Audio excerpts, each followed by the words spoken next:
Good evening, friends, and welcome back to Radio Wave Nostalgia. I'm Old Pete, and tonight we're continuing our spooky road trip across America as we head farther west into the heart of the country. Last time we traveled through Pennsylvania, Ohio, and Indiana. Tonight, our journey takes us across the lonely highways of Illinois, through the dark forests of Missouri, and into the endless open plains of Kansas. Along the way, we'll ride beneath approaching storms, pass through rain-soaked autumn landscapes, stop for a late-night meal at a quiet roadside diner, and eventually settle in for the night beside a lonely truck stop somewhere out on the prairie. Keeping us company will be 5 classic radio mysteries from another era: The Shadow, Obsession, Murder by Experts, Moyle Mystery Theater, and Murder at Midnight. So settle in, keep your eyes on the road, and let the miles roll by beneath the headlights. Our first stop tonight is Illinois, where storm clouds are gathering beyond the fields and distant lightning flickers across the horizon. And to begin our journey, we'll hear the gibbering things from The Shadow, originally broadcast in 1943. Often regarded by fans as one of the most memorable and unsettling episodes of The Shadow, with its eerie atmosphere, strange mystery, and genuinely creepy moments. It remains one of the series' most celebrated stories more than 80 years after its original broadcast. Well, nature puts on quite an autumn show up here, Margot. Yes, doesn't it, Lamont? Yeah. All New Hampshire's pretty country at any season, folks. Are we nearly at our destination, driver? Almost. About 1.5 miles more, and we'll be at the Haunted Woods. Huh? Haunted Woods? Yes, sir. The place you've hired me to drive you to is just this side of them. Oh, Aunt Susan never told me that she lived near any haunted woods, Lamont. Miss Susan Prentice, your aunt, ma'am? Yes, Mr. Krantz and I are going to spend the weekend with her. Oh, that'll be a fine rest for you. Well, those haunted woods don't sound quiet or restful. Well, they won't bother you none. Leastwise, I've never been bothered in them. Neither was your aunt. Or Professor Surgoff, who lives smack in the center of them. Why are they called the Haunted Woods? Well, it's said that quite a few fellas have gone into them woods and completely disappeared. There was 2 lumberjacks and 4 or 5 harvest hands. Shucks, I figure they simply walked into the woods on one side and out the other. Your logic is spoiling a nice mystery, driver. Oh, I figured a natural explanation for the gibbering things, too. The gibbering things? Ever so often, the doggondest noise is heard from them woods. A funny, squeaking, chattering kind of noise. Don't sound like it was made by either man or beast. Folks say it's made by things. You figured that it's not made by things? Mister, that gibbering noise is made by monkeys. Monkeys? In New Hampshire. Yeah, Professor Surgoff's got a couple at his place that he's brought up from South America. I admit I don't know how their squeaky little voices can be heard so far away from the professor's house. But them monkeys is the only natural explanation. Are those the haunted woods ahead of us now? Yes, that's them. Heavens. What's that? Something screamed in those woods. Yes, that was just an old screech owl. There it is again. Well, screech owls don't make their home this far north. They must have been brought up here like the monkeys you mentioned. That's right. It's another pet of Professor Surgoff's. Here's Miss Prentice's place. Oh, Lamont, what a lovely little house. I'll get your luggage out the back. Here, let me help you, Margot. Thanks. Step directly on these flagstones. Ground's pretty wet. Well, we had some thunderstorm today. Started early this morning and pulled down telephone wires and raised all kinds of nests. That's so? Really? Yeah, why, I'd like to wait and say howdy to Miss Prentice, but as long as I'm out this way, I want to drop off a package at Professor Surgoff. Getting late, and I'd like to be in and out of them woods before dark. Not because of the gibbering things. Well, shucks, no. Just that the road through there is pretty terrible. A fellow wants daylight to get over it. I'll stop off on my way back from the professor's, see if your aunt wants anything fetched from the village, my next trip. So long. So long. So long. You never told me your aunt was deaf, Margot. Deaf? Well, she isn't. Well, she can't be at home then after this noisy arrival in front of the door. But it is funny that she hasn't... Aunt Susan! Aunt Sue! You sure she expected us today? Oh, of course. Oh, the door's unlocked. Let's go in, Lamont. She must have stepped out for a moment. For a long moment. Let's have a look around. You take a peek at the kitchen. All right. Everything here's tidy, shipshape, and deserted. Well, the kitchen door's been left unlocked. Well, evidently your aunt didn't intend to be gone very long. Well, what do you suppose has happened to her? Oh, chances are your aunt left here this morning to pay a brief call to some neighbors, and she was forced to stay there by the storm. I was beginning to think Aunt Sue had been swallowed by those gibbering things in the haunted woods. We have Mr. Doremus' assurance those gibbering things are vastly overrated. What's that? Now, listen. It's the gibbering from those woods. It's from deep in the woods. Doesn't sound like the chattering of any monkey that I've ever heard. Lamont! Could that be the screech owl again? That cry sounded human. It's like a scream of mortal terror.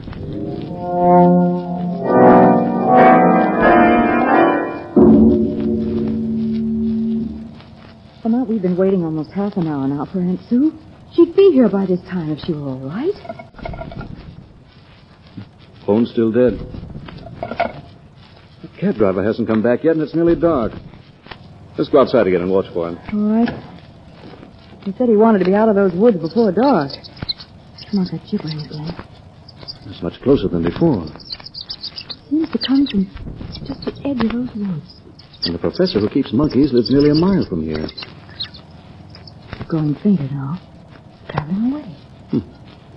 Margot, look here. What? In the earth of this flower bed. Tiny footprints. Why, they've been made by a barefoot child, a baby. Since the rain. How did the baby get out here? These prints were made since I was looking around this garden only a few minutes ago. And their sole resemblance to a baby's is their size. Look closer. No child could walk upright on feet that left these impressions. They're deformed. Yes, I see now. So whatever made the footprints didn't walk upright very far. Here it dropped on all fours. Those are prints of little hands. But only 2 fingers are outlined. And what horrible thumbs. These tracks were left by some animal. But what kind of an animal? I never saw a spoor like this before. Oh, neither have I. Look, they disappear here in the grass. Margot, someone's coming out of the woods. A man? What's he got on his head? It's getting so dark I can hardly see. I think it's a helmet of some sort. He's carrying a net. A net? It looks like it. Seems to be hunting for something. Hello there. Hello. Who are you? We're about to ask the same question. My name is Sergov. Alexander Sergov. Lamont, he may know. I'm Margot Lane, Miss Prentice's niece, Professor. Miss Prentice's niece. Yes, and this is Mr. Cranston. We just arrived to spend a few days with Aunt Susan, and she's not here. I have not seen Miss Prentice for several days. Was she expecting you and Mr. Cranston? Yes, she was. Professor, if I'm not too inquisitive, what do you hunt with a net at this time of night? I keep a small zoological collection, Mr. Cranston, and one of my little animals escaped this afternoon, and I was searching for it with my net. Dangerous animal? I see you're wearing heavy gloves. It was a small ape with sharp little teeth that can, what you call, nip very painfully. Perhaps you heard it chattering in the woods a while ago. We heard something gibbering in there. That was my little pet. Is it malformed hands and feet, Professor? Does it leave tracks like this?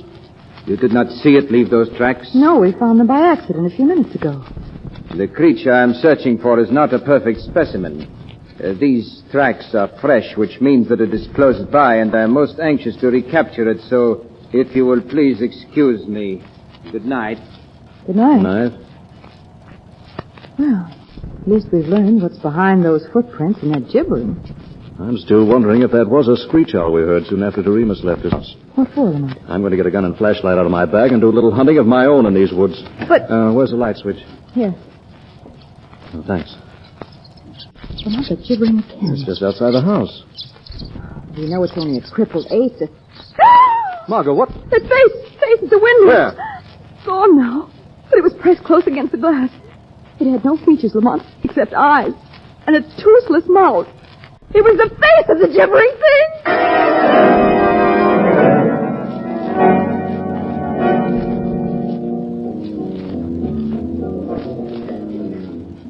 Lamont, turn your flashlight on those trees as well as on the road. That gibbering thing may be in these woods. As I'm watching, Margot. There's only one set of tire tracks on this road, so Doremus traveled it only one way. You sure, Margot, that the face of the window had no features? It was just pink, bald flesh with tiny pig-like eyes and grinning, toothless gums. What could it have been? If you weren't having a nightmare, I don't know. Good Lord, look there. Doremus's cab turned on its side. Come on. There's Doremus. Oh! He's been thrown from his cab against that rock. His head's all crushed. Oh, Lamont. Strange. There's no blood around the wound. No blood. Someone or something has washed it absolutely clean. Look at his throat. Big bruise mark. His fall from the cab didn't do that. No. Looks as though some terrific suction had been applied by something like a giant leech. That thing with the toothless mouth. Lamont, you've got to find out what that gibbering monster is. It may have killed Aunt Sue as well as Doremus. Come on back to your aunt's house. After I see you locked safely inside, Professor Seargoff is going to receive a visit from the Shadow.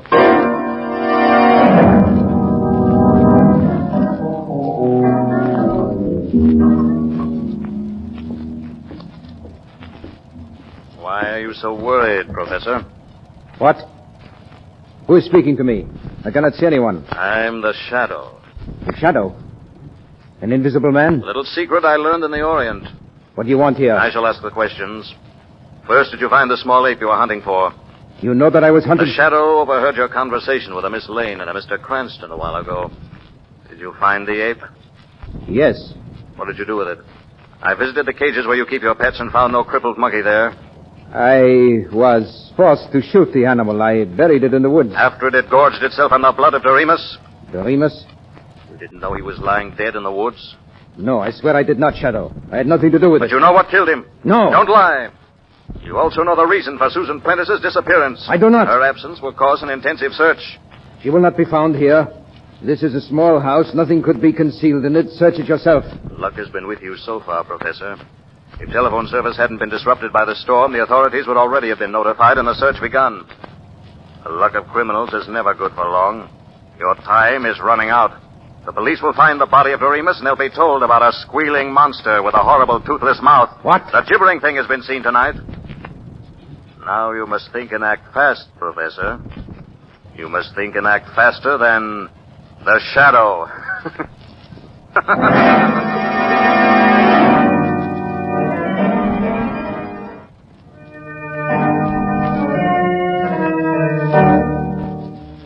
Lamont, did Professor Seargoff tell you anything when you visited him as a Shadow? I didn't expect him to, Margot. The Shadow's purpose was to force Seargoff into some revealing action. I'm confident that he'll make that action before morning, but I'm taking no chances. I'm going to leave you again now and go back into those woods. Why? Professor Seargoff doesn't confine his activities within the limits of his small home. I'm going to discover, if I can, where he carries on his major studies. Let me go with you, No, Lamont. I want you to stay here. Lock yourself in the house and don't leave it. I expect to be gone for some time. Oh. I expect to be gone for some time. Fine. Screech owl. What's that? Back door. Who's there? What do you... Good evening, Miss Lane. Professor Seargoff. When one locks a glass panel door, the key should never be left in the lock. It is so easy to break the glass, reach inside, and turn the key. Why have you broken in here? I just saw Mr. Cranston go into the woods, and I considered this an excellent opportunity to talk with you alone. That gun. This gun will do you no harm if you're obedient. You and I are going for a little walk, Miss Lane, and you are going quietly.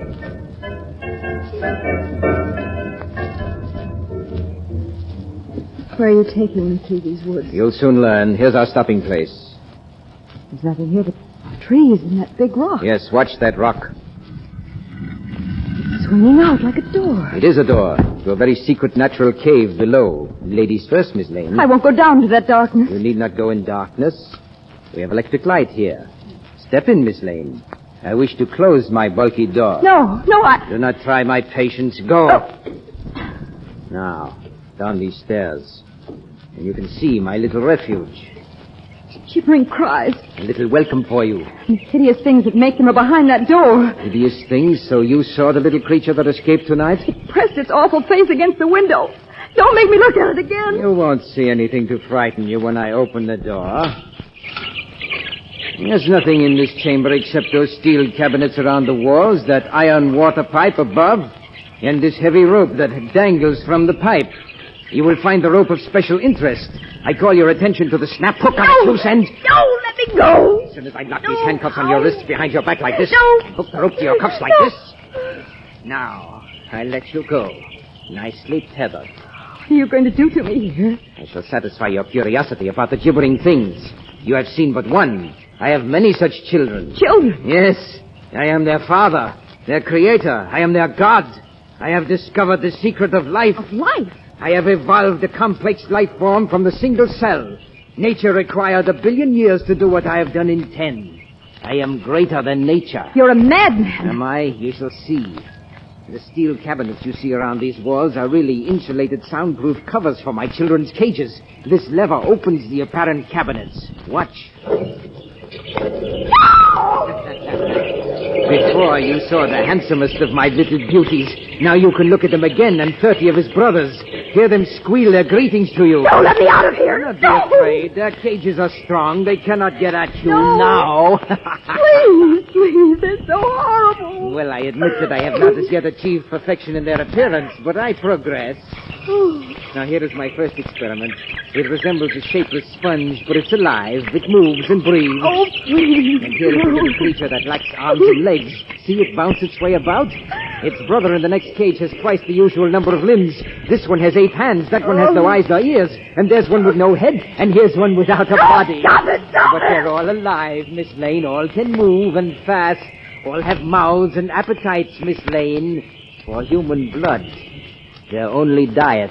Human blood. Yes, I keep human cows, Miss Lane, and you are to become a human cow and feed my children. Oh, no. That is why you're tethered here. This chamber is their dining room. I shall pull a lever that opens their cages as I go out this door to safety.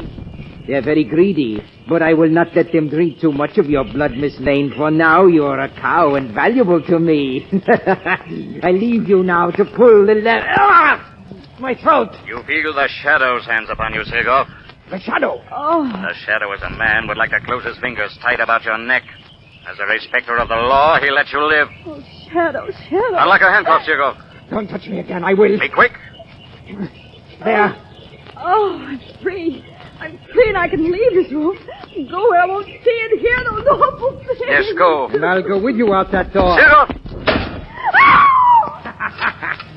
The door is locked and closed upon you, Shadow. The lever that opens my children's cages is on this side of the door, and I release them now. No! My children do not have to see a man to find him, Shadow. Their greed for blood will lead them to you, and they are to have all your blood, Shadow. You will be dead before this door is opened. Dead!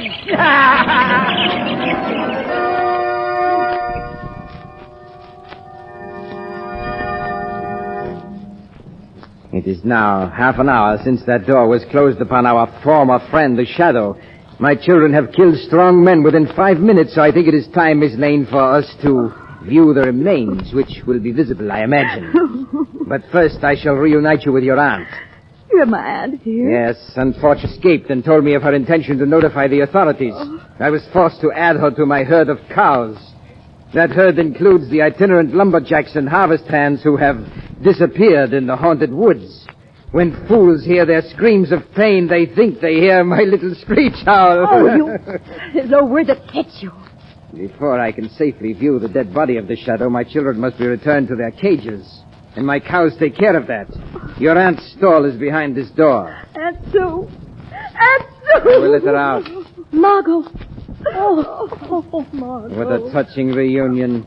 You shall see a great deal of each other from now on, for you will be stable together. My male cattle are in here. Come out, beasts. And don't forget that I hold the usual loaded revolver. Oh, poor men. Yes, my male cattle aren't as healthy-looking as you and your aunt, Miss Lane, but they have been here a long time. They're walking skeletons. They still manufacture blood. That's all that matters. Fall in line, beasts. You with them, female cattle? No. Fall in line. Oh, come, Margot, come. There's nothing we can do. You're learning fast, Miss Prentice. Now march, all of you, to the feeding room. You ought to have an easy time tonight. My children have been fed and well. You need only pick them up and return them to their cages. Pick up those things? Yes, Miss Lane, and tenderly. Unlock the door. Go in and do as I've told you. Now you see how tame my cattle are, Miss Lane. You will soon be like them. Hurry in there. Get my pets behind their bars. I'm anxious to come in and pay my last respects. Your children are in their cages, Master. Ah, now we shall see. I thought the shadow would be visible in death. His mental power is gone, but I do not see him. Can you feel him, Sergov? Ah! Shadow! Yes, I'm not an easy victim, Sergov. Pick up that gun he dropped, Miss Lane. Something we cannot see has got him. Give Sergov to us. Be back, you men. I know how you must hate this devil, but I promise you he'll get justice. Now, everyone leave this room. Everyone but Sergov. Everyone but me. You're going to be left alone here. Alone as you've left the others. No, no. No, do not put those handcuffs on me. Oh, yes. Locked behind your back. Now, No, not that tether rope. Do not hook me to that. the way you fastened others. Yes, we can do to him what Now, he's get done out to of us. this room, you men. We're leaving Professor Sergov with his children. We'll turn the vampires loose on him. No, do not open those cages. Do not turn them loose on me. Please, Shadow, please. You're safe, Sergov. The cages won't be opened. Did you say, Shadow, that those cages won't be opened? That Sergov is safe? He's safe from those things he created. That room will be Sergov's prison until the police arrive to take him to another. Police? Prison. Shadow, you promised us that devil would get justice. He will. But the law must fix his punishment. We've been Sergov's slaves. His cattle. Those things he made have fastened on our flesh. They drank our blood. We want no police. We want no law. We want no law. They have no punishment to fit that devil's crime. We'll attend to Sergov. And where you are. You men have suffered here, but you're civilized men. You must abide by rules of order, not by instincts of revenge. We're no longer men. We're cattle. Sergov has made us beasts. And there are many of us, Shadow. You are only one. Keep away from that door. We didn't want to open the door, Shadow. We only wanted to lock it. And we have locked it. We have the key. Pull the lever that opens those cages. No. You're too late, Shadow. Listen. Sergov's children move fast. They've already reached their father. We've given Sergov the justice he deserves.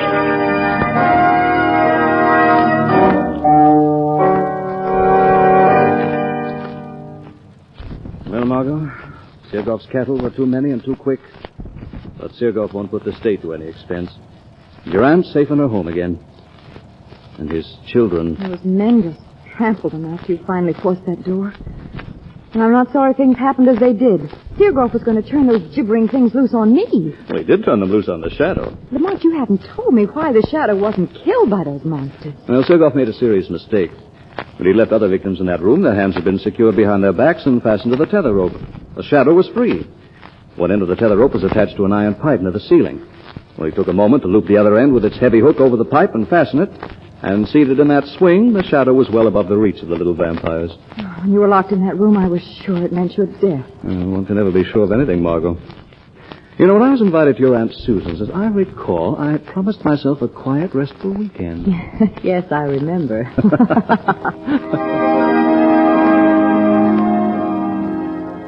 The storm is finally behind us as we leave Illinois and cross into Missouri. Rain taps steadily against the windshield now, and the highway winds through long stretches of autumn woodland, the trees glowing gold and green beneath the dark clouds. The road is quiet, the night growing deeper, and the radio continues to guide us westward through the darkness. Up next is Death House Express from Obsession, another strange and unsettling tale to keep us company on the long road ahead. Davis. Yes? Care to play a game of casino? Oh, no, thanks. I think I'll read. Okay. This is a very interesting article. You should read it yourself. What's it about? The various types of insanity. That's quite a thing to be reading. It's quite academic, not the usual tripe at all. Academic or not, I don't go for that stuff. Screwballs and loons. But those are people, too. After all, every one of us is supposed to have some kind of an insane streak. The majority subdue their manias. These weaker ones are the people who fill our asylums. Who told you that? It says so here in the article. Well, I don't believe it. Oh, that's what makes insanity such an interesting subject. The element of uncertainty which surrounds it. Would you believe it, there are people who are insane that the finest psychiatrists are unable to detect? Yeah? Yes. A certain type are called paranoiacs. Well, You see, many paranoiacs are fully aware of their deranged state of mind, and they go to great lengths to conceal it. That's what makes them so dangerous. that's all very interesting, but I don't care. You can keep your Paranoiacs? Yeah. And I'll take Dick Tracy. Well, everyone to their own taste. Inspector, Hmm? if you intend to read the comics, would you be so good as to keep your right hand a bit closer to mine? I find it quite difficult to hold my magazine and turn the page with these handcuffs on.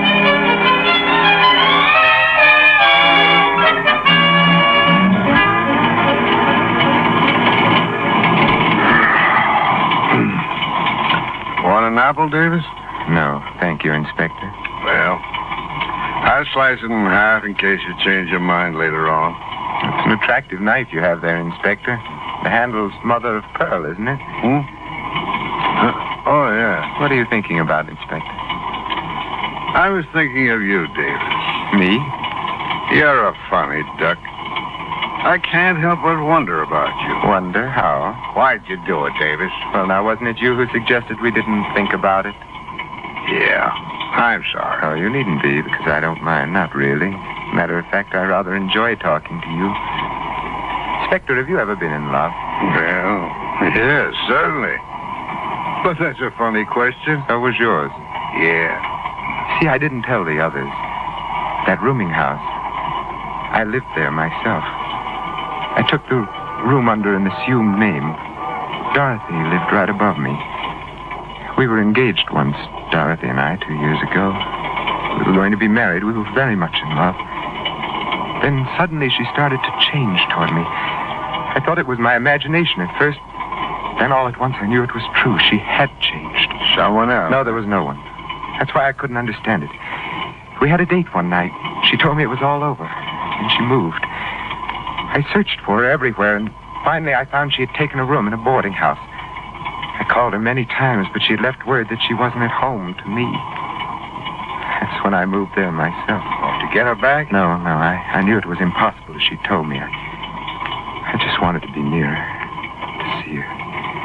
I'd watch her go down the stairs to work in the morning. Then I'd hurry home in the evening, so I'd be there first to see her come back to her room after work. And she never knew you lived there? No, never. That is until the night before it happened. I met her on the stairs outside the house accidentally. She told me she was going to be married. I congratulated her. I remember that. And I went up to my room, but I couldn't sleep that night. Because I could hear her laughing and talking upstairs with some man.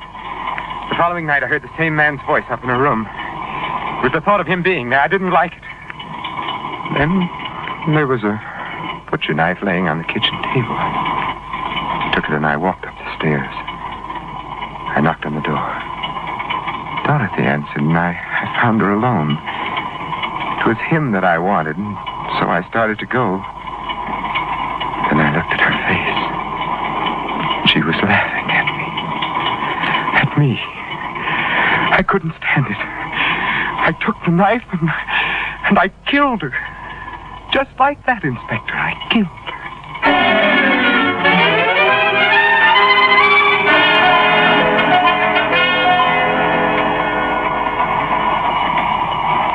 Cigarette, Davis?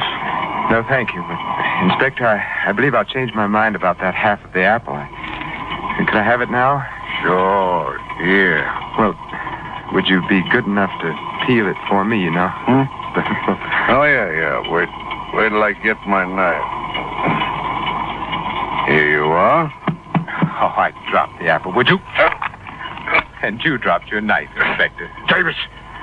Don't move. You're exceedingly unobserving, Inspector. I didn't dream it would be quite so simple to knock the knife out of your hand. Hand that over, Davis. Really, Inspector, with this blade in your ribs, aren't you overlooking the fact that I'm giving the orders now? What do you expect to get out of this? First, your key to these handcuffs. All right, give them to me. Be quick about it, please. Thank you.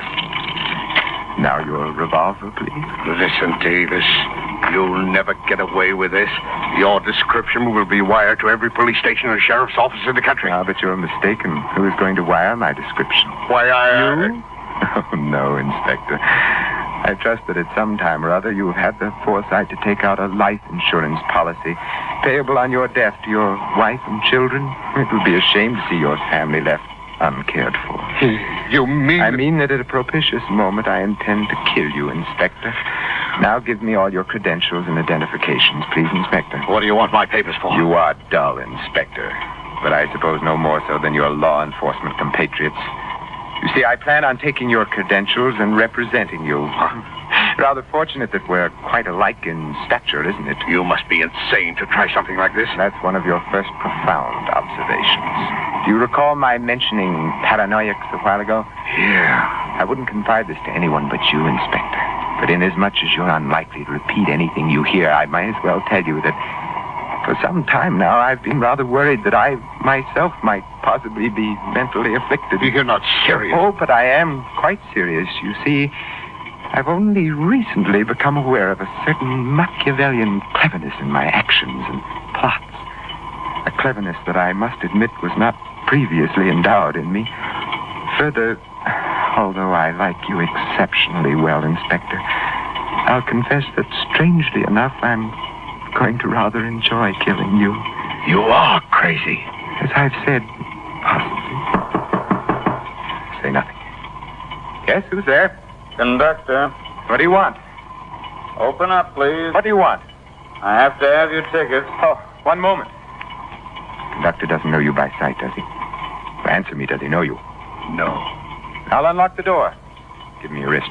Here, put one of these handcuffs on, quick. There. Now you stay beside me and don't make a move. Understand? Not one move. Oh, I'm sorry I was so long in answering. One has to be very... Inspector Harwell, we were told that you'd have a prisoner with you. Oh? Oh, yes, you were told, of course. Now, here are the tickets. If there's anything you should want, Inspector, just press that button for the porter. I have him standing by. Oh, thank you.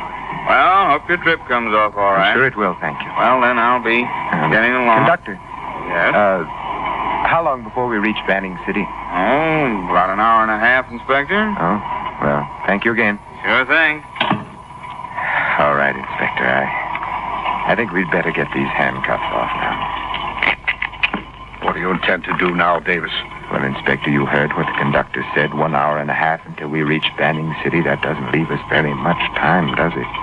What are you getting at? Well, if I'm going to make good my escape, I'll have to start making arrangements now, won't I? Davis, put that knife away. Forgive me, Inspector, but I'm very afraid that propitious moment has arrived. Davis, wait. I'm wait. sorry, Inspector. Wait. I'm Wait.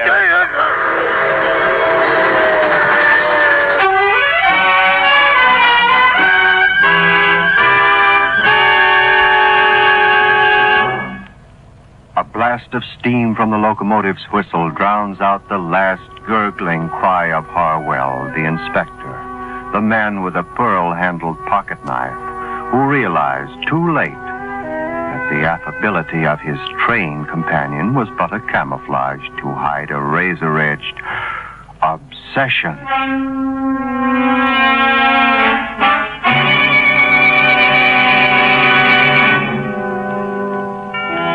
Returning now to compartment B, car 92, and 3 passengers bound from Willett Falls to the prison city of Banning. In our story, starring Vincent Price.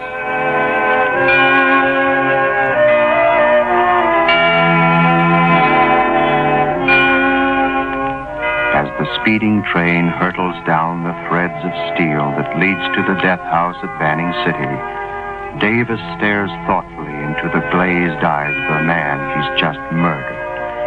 His cunning, insane mind carefully, analytically planning his next move, with the same shrewd detachment of a chess player moving a pawn. His eyes flicker down to his wrist, still locked in the steel embrace with that of his victim. And again his mind floods with the exhilaration of his master craftsmanship, the overpowering strength of his one obsession. Well, Inspector, too bad you couldn't have stayed long enough to witness the last act of my little drama. For you see, now that I've killed you, the rest becomes quite simple. I have sent for the conductor, Inspector, and do you know why? I'm going to ask him to stop the train so that I might make an important call to headquarters. Thereupon, I will disappear. By the time your body is discovered, I will undoubtedly be in another county, thanks to your credentials. Oh, but come now, you'd better straighten up a bit. There, that's better. Oh, here now, I hadn't noticed that you bleed quite profusely. Perhaps we'd better place my handkerchief inside your coat, so you won't appear to be wounded. There you are. I'm sure you'll look... Yes? Yes, who's there? It's the conductor, Inspector Harwell. Oh, wait a minute, please. Well, Inspector, I must be handcuffed to you again, unfortunately. Come in. The porter said you wanted to see me, Inspector. Yes, indeed. It appears that I left some very important papers regarding my prisoner in Willett Falls. This, I'm afraid, will necessitate an immediate phone call. Well, I could have the train stop for you, Inspector. Oh, fine. Only I don't know where you could make a call. This is desert we're passing through. The last stop where you could have got a phone was Cartwright, when we picked up our last passenger. Are you sure? Sure as taxes, Inspector. I'm sorry. However, we're on time, being Banning in an hour, if that'll do any good. Of course it won't do me any good. I just finished telling you that. Oh, I'm sorry, Inspector. Oh, yes, well, thank you. Say, what's wrong with your friend there? What? Your pal. Is he snoozing? Oh, yes, he is. He's taking a little nap. Oh, how do you like that? A guy that can sleep on his way to the death house. Boy, some of these killers are sure cold-blooded, aren't they? Yes. Yes, aren't they, though? Well, Inspector, if that's all, Yes, thank you anyway. So long. Yes, so long. Oh. Well, now what do you think of that, Inspector? It seems that fate has interceded momentarily, doesn't it? Well, I've never jumped from a moving train before, but, well, the sand should be of help. Oh, wish me luck, Inspector. Now, let's get these handcuffs off, There. Well, it's clumsy of me to drop your keys, eh? Should be under the seat here. Yes, there. Way under the seat. I can't reach them. I'll try it with my foot. I can't reach the keys. I can't reach them. And the handcuffs won't come off without those keys. The handcuffs won't come off.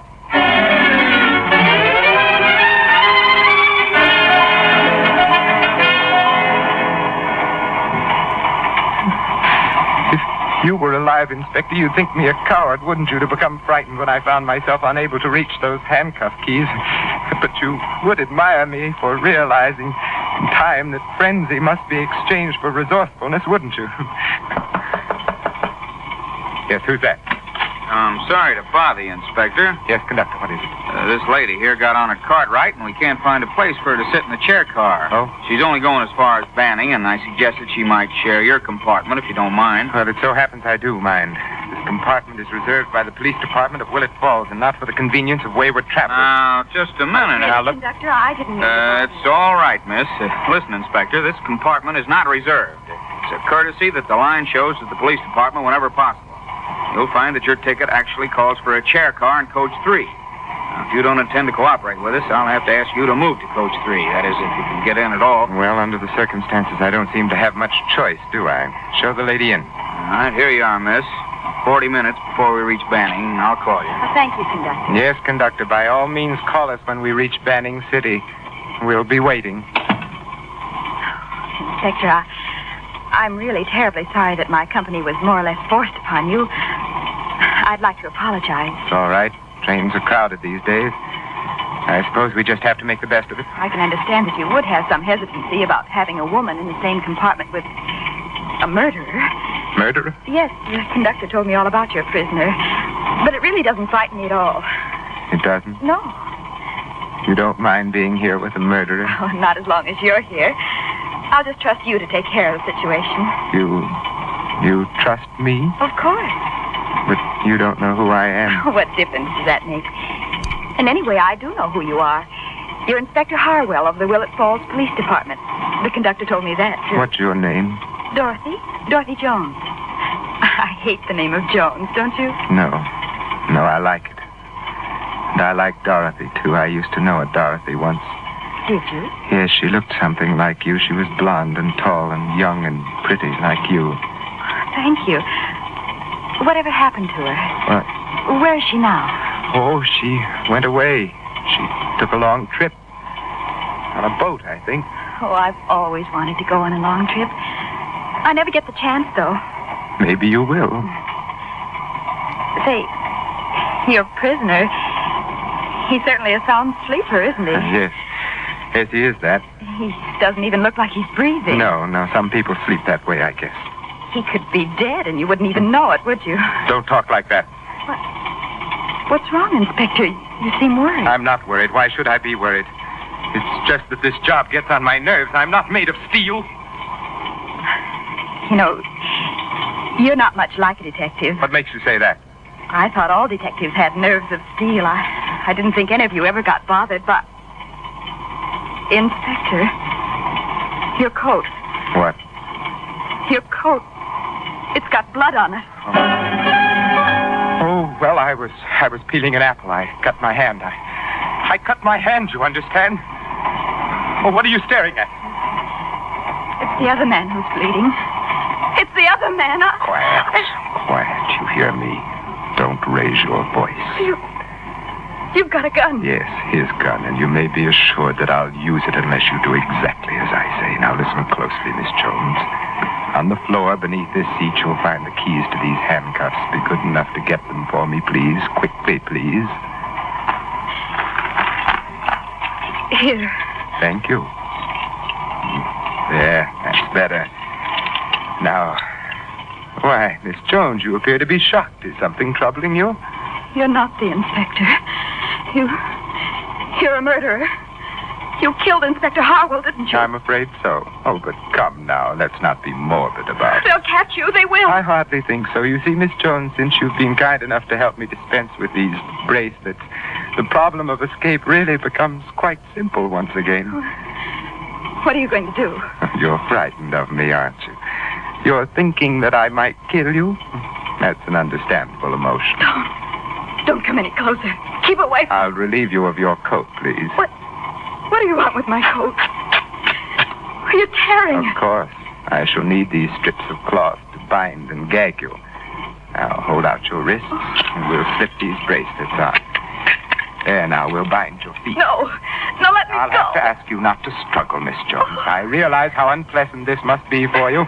However, it would be considerably more unpleasant if I should be forced to pull this trigger. You must be out of your mind. Oh, now that's strange. Inspector Harwell said the same thing just before he died. Now open your mouth, please. No. There. That's fine. Well, now I believe it's time for me to take my leave. I'll say goodbye and... Oh, wait a minute. The train's slowing down. Something's wrong. Of course, the train's taking a siding. I'll wait until we slow down a bit more, and then I shall leap from this window. In approximately 30 minutes, this train will be pulling into Banning City. But without me, because Miss Jones, I'll be on my way to freedom. It's done, and I've planned it all myself. Nothing could go wrong now. Nothing. Well, goodbye, Miss Jones. Dorothy. Goodbye.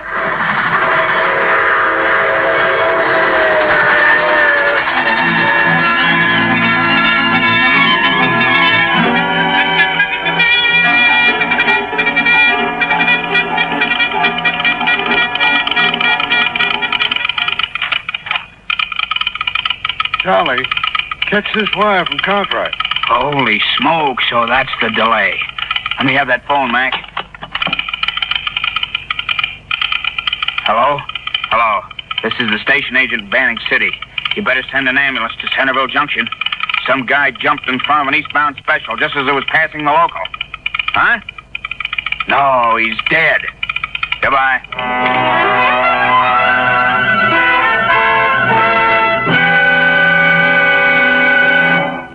You have been listening to Obsession.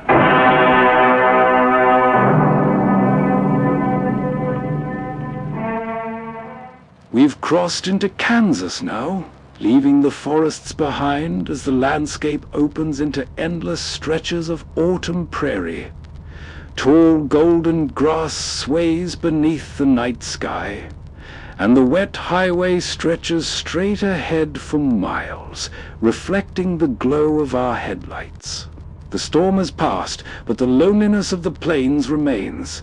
As we continue west through the darkness, it's time for another eerie tale from the radio.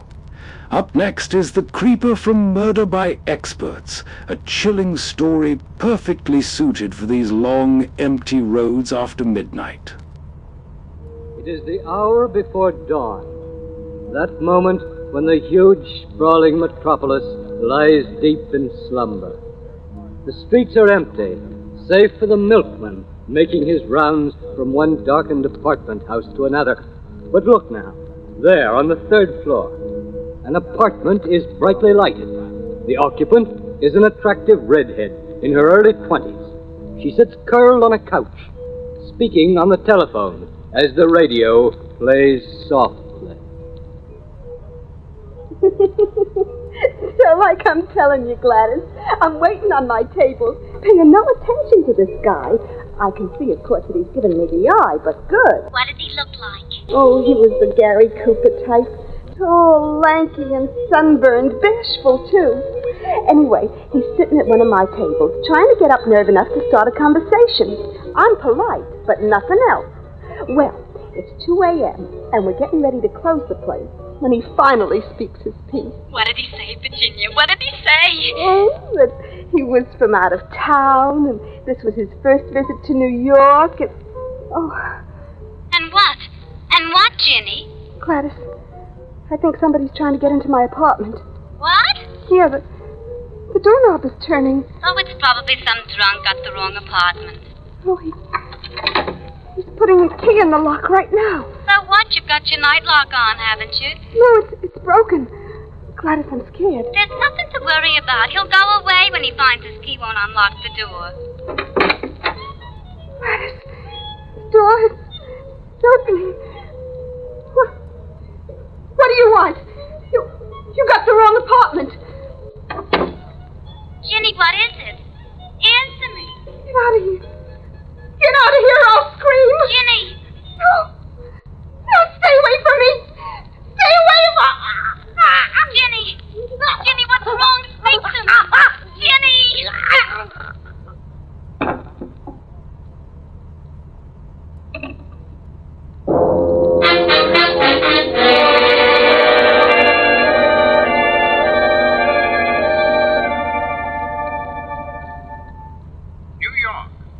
The unknown killer, called the Creeper, has struck again, adding a 3rd female victim to his toll.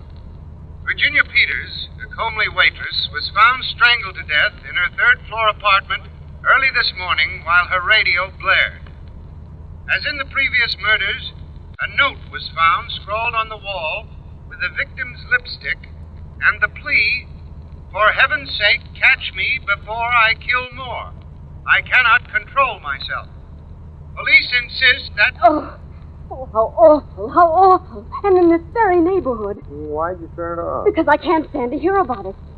How can you go on eating without batting an eye? No, let's hear the rest. Interesting. Oh, you... Don't go turning on that radio again, Steve Grant. I've heard enough. I'll go out of my mind, for heaven's sake. Shit.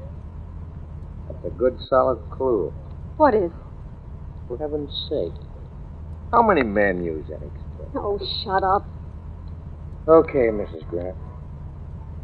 Pass the biscuits, my little victim. Pass the biscuits. Eat, eat, eat. 3 women in 3 days murdered in cold blood by a fiend right here in the Heights. I'm too sick to go out. Too scared to stay in. The lock's broken, and he sits there eating. Pass the biscuits, he says. Well, there's nothing wrong with my appetite, my love. Of course. That's what cost you your job on the police force. You were in a restaurant eating when you should have been answering a call. Well, some men drink to escape. I.e., Escape what? an ugly tongue, beautiful face, and a roving eye. In short, a wife. Oh, so you're starting that again. You and your crazy jealousy.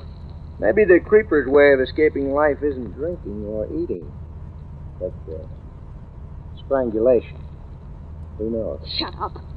Go ahead and get a divorce. Go ahead. Can I help it if men look at me? I don't know why you come home at all.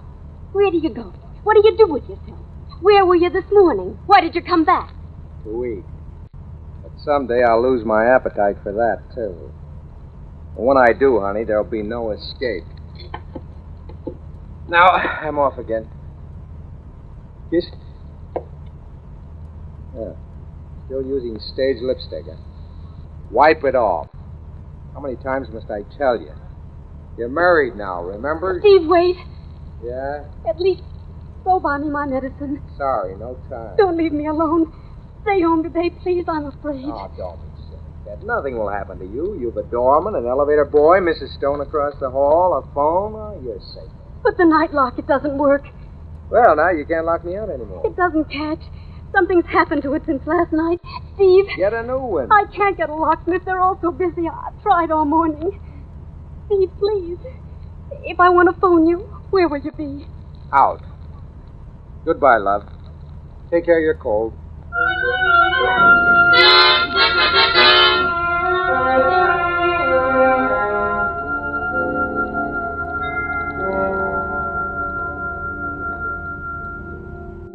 Steve Grant.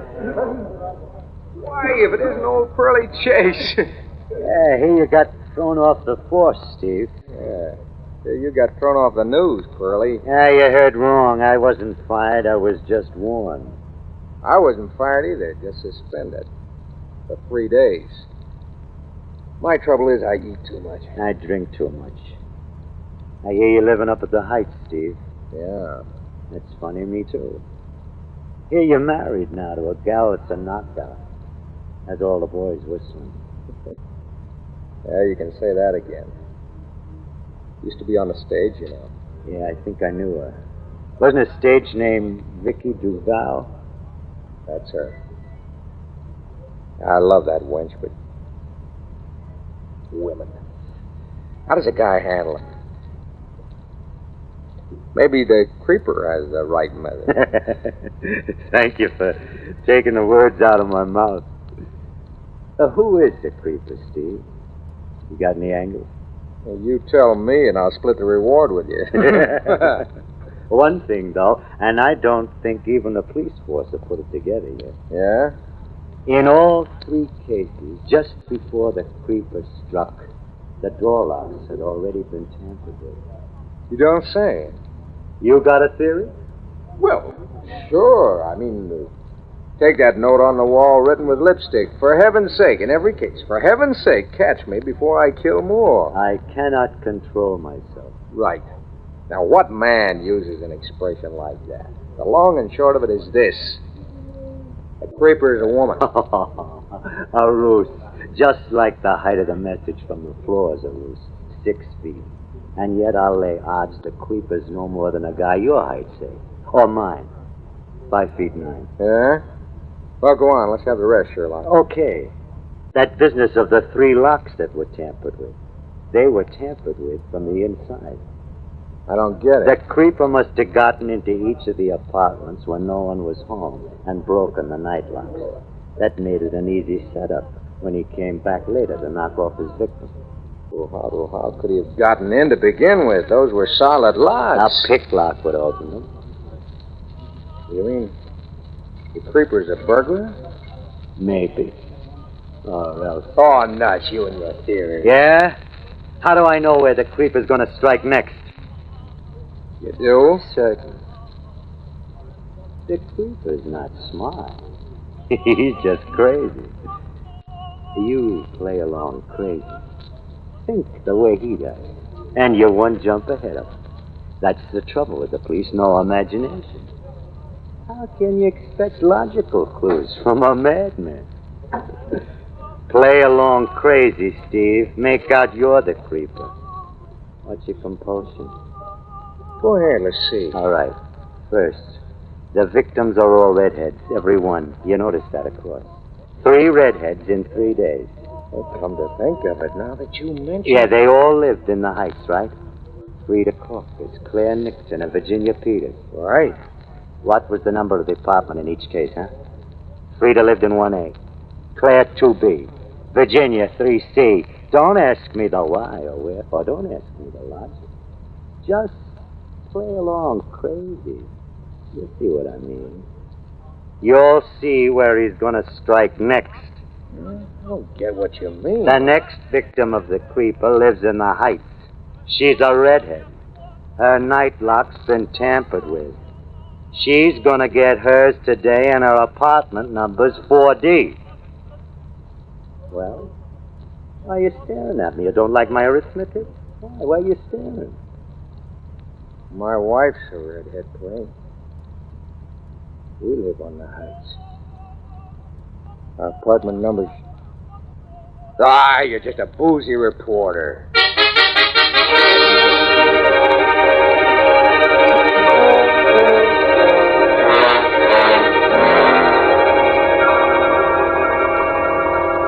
And your apartment number? 4D, I told you. 4D, of course. I'll have it delivered. Apartment 4D. I should have guessed it anyway. Why? A face is a number. Believe me, since you've moved into the neighborhood, Mrs. Grant, for me it has a special number. Like double, dandy, delicious dream. 4Ds, you see?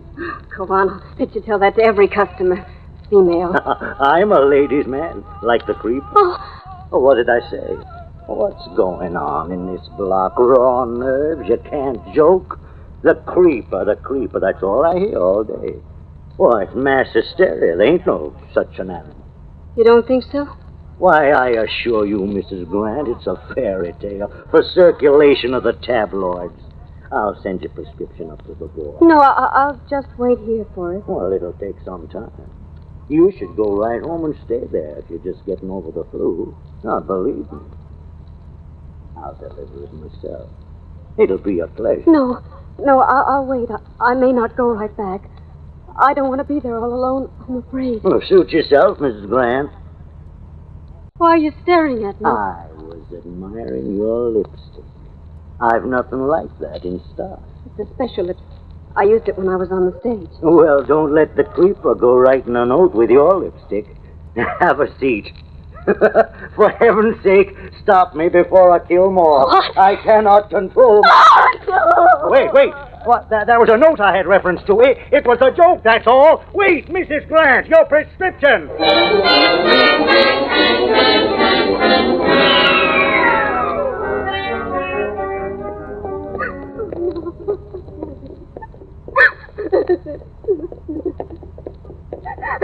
Mrs. Grant? Mrs. Grant! Oh, it's you, Mr. Stone. What's your hurry, dear? I just got such a scare. Since all these awful murders in this neighborhood. Oh, yes. Isn't it terrible? You walking home? I guess so. I'll go with you. It's good we live in the same house. At least if I had a double lock. But the night one doesn't work. I can't get a locksmith. They're all so busy. Oh, don't you worry. We'll stay together this afternoon till our husbands come home. Think of it. We've never visited, though we live right across the hall from each other. Isn't that just like a big city, for heaven's sake? Or would you rather I dropped in on you? Well, I don't... I'll make it yours, then. Isn't it horrible, the ghastly things they're saying? The theories. One doesn't know what to think next. You believe the latest? The latest? That maybe it's a woman, the creeper. A woman? Can you beat it? I can't imagine how in the world the police figure that, for heaven's sake. Can you? I don't know. I was just thinking of something my husband said. Though I can see where a married woman now, if her husband were two-timing her, say, or perhaps only weak and no will of his own, and if the wife, say, was merely getting at those female homebreakers, well, I can understand that. Because you take my husband now. You've met Mr. Stone, haven't you? Well, Mrs. Grant, why on earth are you staring at me like that, for heaven's sake? I don't feel well. I must get home at once. I feel pain. But Mrs. Grant, for heaven's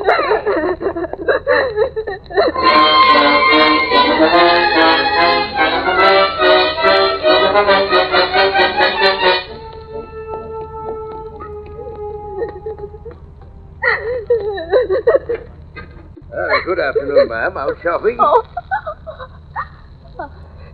Are you thinking you're doing that? Just spilling Charlie. He's fixing the fuse box. Help you with your packages? No, thank you. Well, I don't mind a bit. Look out of breath. I can manage. Where's Jimmy, the elevator boy? He stepped out for a few minutes. I'll take you up. But I... He mightn't be back for another 5-10 minutes. No point you're waiting for him. No, I suppose not. Apartment 4D. Why, yes, how did you know? Doesn't take long. Funny that both Charlie and Jimmy should go off, leaving you to run things alone. Particularly seeing you knew. Oh, I don't mind. The last place I worked, I was the only man. Where was that? 522 Smedley Avenue. 522 Smedley Avenue. Yes. Right next door to the apartment house where the creeper strangled Frida Corcus. Suppose you, read about it? Yes. What's wrong? Why'd you stop? Why, we seem to be stuck. Start this elevator. Start this elevator at once. There's no need to get excited, Mrs. Grant. Take it easy. You'll live long. Can't figure what went wrong. You don't fool me, not for a minute. I'll scream if you don't. Oh, there we are. Oh, Charlie must have cut off the current. Let me off. Let me off. Here we are. Want me to help you with your package? No, no.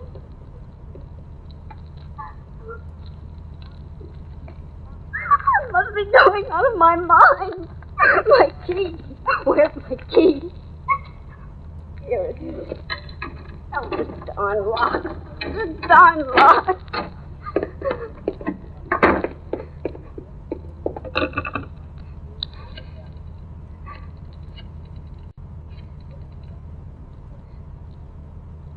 Hello? Is the locksmith in yet? I want to know how soon I can get my lock changed. Yes, of course I left my order. But he promised to fix it at once. No, I can't wait. I'm scared to death. Hello, Vicky. Oh! Don't, you little fool. It's me. You want the whole house to... That's better. What are you doing here, Pearlie? I'm playing along crazy. What are you talking about? How did you get in here? Alias Pearlie Valentine. Don't worry. You haven't a thing to be upset about now. I've come to protect you. Give me the phone. Hello? Never mind about the lock, thank you. Long time no see, Vicky. What do you want, Pearlie? Me? A headline. Your husband wants, too. He wants I should keep an eye on you. What's that? Sure. You didn't think Steve and I were acquainted, did you? Oh, yeah, from way back. Just met him at a bar. I don't believe you. What do you mean, keep an eye on me? Oh, just in case the creep... Oh! You heard the character. You're mad. You've always been mad, Pearlie Chase.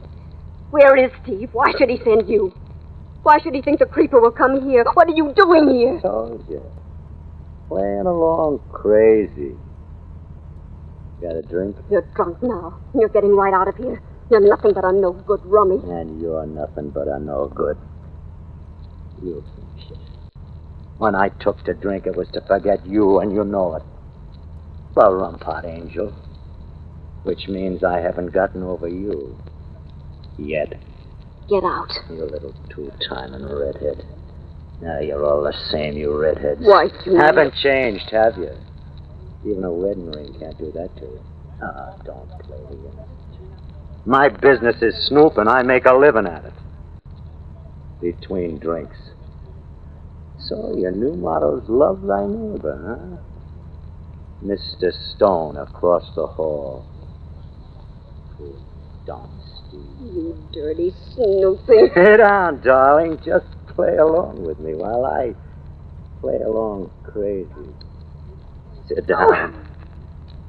Sit. Yeah, like we're expecting company. I must be crazy doing this. Why wait here for the creep? Why not 100 other streets, 1,000 other apartments, 1,000,000 other dames? Because I'm riding my hunch. Yeah, let's have some music. Don't just sit. Let's have some music. Turn on the radio. Let's dance. It's been a long time, baby. A long time. That's it. Now let's dance. Give me your arm. Let's dance. Yeah. Like old times. Around and around, like my brain. Why are you trembling?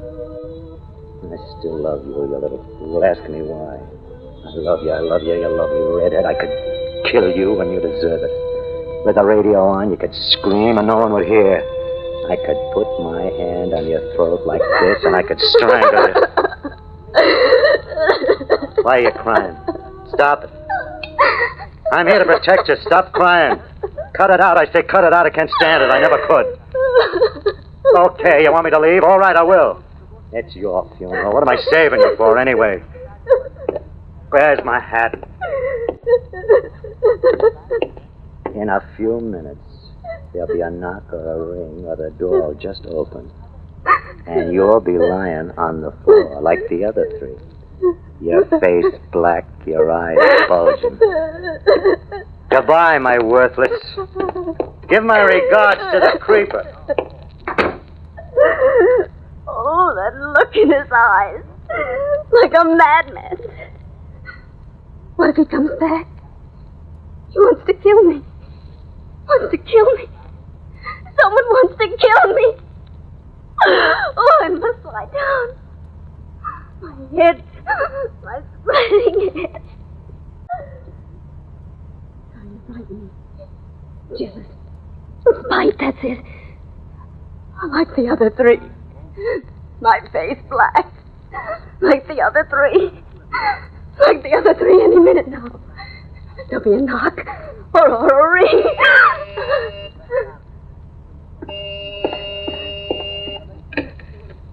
Yes? This is the doorman, Mrs. Grant. Yes? The druggist is here with the medicine. Shall I let him up? My medicine? Why, yes. No. No, don't let that man up. Want me to bring it up? No, I'm perfectly all right. I don't need it. You hear? Don't you dare come up. Don't anyone.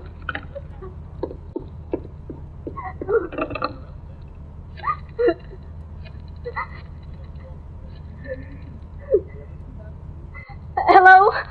I called just a few minutes ago. Please, I must have it changed right away. My lock, my door lock, yes. This is Mrs. Grant. Yes, I do want it, of course. Anyone can get in, anyone. You'll come right away? Oh, thank you so much. Thank you, but hurry, please. Hurry or I'll go out of my mind. Oh, thank the Lord. Thank the Lord. Like the other three. Strangled. Any minute now. A knock or a ring. Oh, who's there? It's me, dear, Mrs. Stone. What do you want? Well, I've been worried about you. Are you ill? No, I'm all right, Mrs. Stone. I'm feeling fine. Open up, dear. Don't you want me to keep you company? No, thank you. I was just... Oh, stop it! Oh, do let me in, silly. No, go away. I'm going to sleep. Please go away. Do you hear me? Go away. Hello. Hello, Vicky. Are you all right? Oh, Steve, I've been frantic. It's so good to hear your voice. Where are you? At headquarters. I'm coming right home. Sweetheart, is anything wrong? You sound kind of funny. No, not now. Not when I hear you, Steve. I don't know what came over me. All day I've been imagining things so silly. My nerves... Forgive me for this morning, darling. I wasn't myself. My job had me down, but now everything's Of course. okay. Forgive me, Steve. I've been bad, wicked. Oh, if you knew what I've gone through today. The most dreadful state. And then that... Steve, did you send someone here today? Early Chase? Then you did. To keep you company. Isn't he still with you? I know, I just got rid of him. I wish you hadn't. He's an all right guy, smart reporter. Lives in the neighborhood, too. Honey, it sounds cockeyed, I mean Pearlie's theory, but I was a bit worried when I got to thinking, so... Vicky, don't let anyone in the house till I get home. I won't, Steve. Not anyone, do you hear? Not anyone. Locksmith. Oh, wait, Steve. Locksmith. Wait, Steve. Oh, thank goodness at last. Now I can breathe easy. Just a minute, dear. Vicky! Hello? Hello, Vicky. You Mr. hear Frank? me? Yes, Mr. Frank. Oh, thank goodness you've come. Please step in. It's the lock on this door that I... Oh, just a moment. My husband's on the phone. Steve? Hey, what happened? There was something else I wanted to tell you. It's all right. Everything's all right now, Steve. You needn't worry. Well, didn't I just hear you talking to someone? Was that someone at the door? It was no one, Steve. Just Mr. Frank, the locksmith, here to fix the lock. Oh, what a load off. The locksmith? Listen, Vicky, that's what I was going to tell you. What is it? The police are on a new trail. They think maybe a locksmith. Vicky, you listening? Maybe the creeper's a locksmith. Get him out, quick. What nice lipstick you use, Mrs. Grant. It's a lovely shade. For heaven's sake! Vicky, answer me, Vicky. Are you all right? Vicky! Vicky! Vicky! Hurry. Catch me before I kill more. For heaven's sake.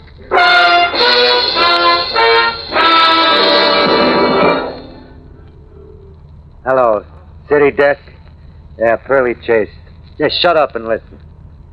On that creeper story I just gave you, add this stuff. The reward for his capture goes to the elevator boy. He heard Vicky Grant scream and called a cop. The creeper was shot running from the building. Yeah, ironical, wasn't it? The locksmith was the killer. The one man Vicky thought would protect her. What an ending to a lovely, lovely redhead.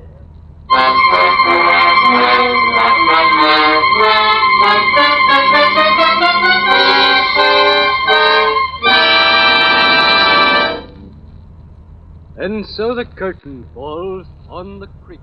We've finally pulled off the highway and settled into a quiet roadside diner somewhere in Kansas. The rain has eased outside, and the neon sign hums softly through the darkness beyond the windows. Dinner is finished, the plates have been cleared away, and only a warm cup of coffee and the remains of dessert sit on the table. Nearby, an old radio continues to play, filling the nearly empty diner with familiar voices from another era. As the last echoes of the creeper fade away, it's time for our next story of the night. Last Night from More Mystery. Theater the perfect companion for a late-night stop on a lonely American highway. It's funny. The way I used to think things just couldn't get any worse. I'd wake up and say to myself, it's morning again, and I'm awake again, and Gil and I are still broke. We owe $2,500, and we'll probably lose the summer resort if something doesn't happen soon. Then one morning, it did. All the worries I took to bed with me the night before dissolved into nothing. And that bigger thought began beating against my brain. Gil's a murderer. My husband's killed a man. When I woke up, I could tell the sun was somewhere overhead. The weekend was over, and Gil hadn't wangled the money out of Mr. Burroughs. I remember yawning, a long, comfortable cat yawn, and thinking, there must be something better we can do besides operating a health resort at a law. Buttering up rich old crabs to borrow money to keep it going.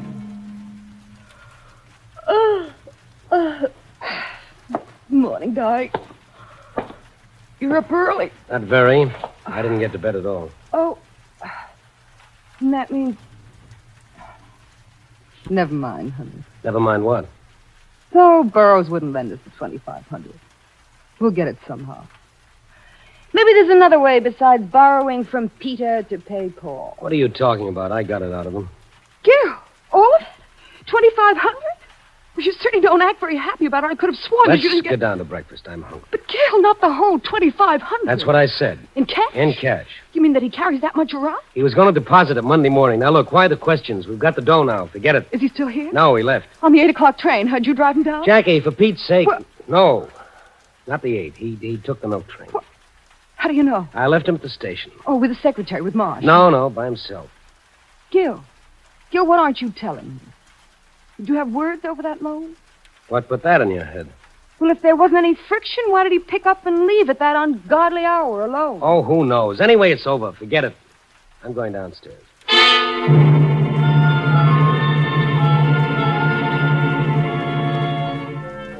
I got dressed quickly, but I had trouble because my hands seemed to be all thumbs and they were shaking. I was afraid and I didn't know why. I had a vague, uneasy feeling that something was wrong. Maybe it was the look in Gil's eyes. I finished and hurried downstairs. What do you mean, do I want the money? Do you think I got nothing else to do but drive out here? He was here again.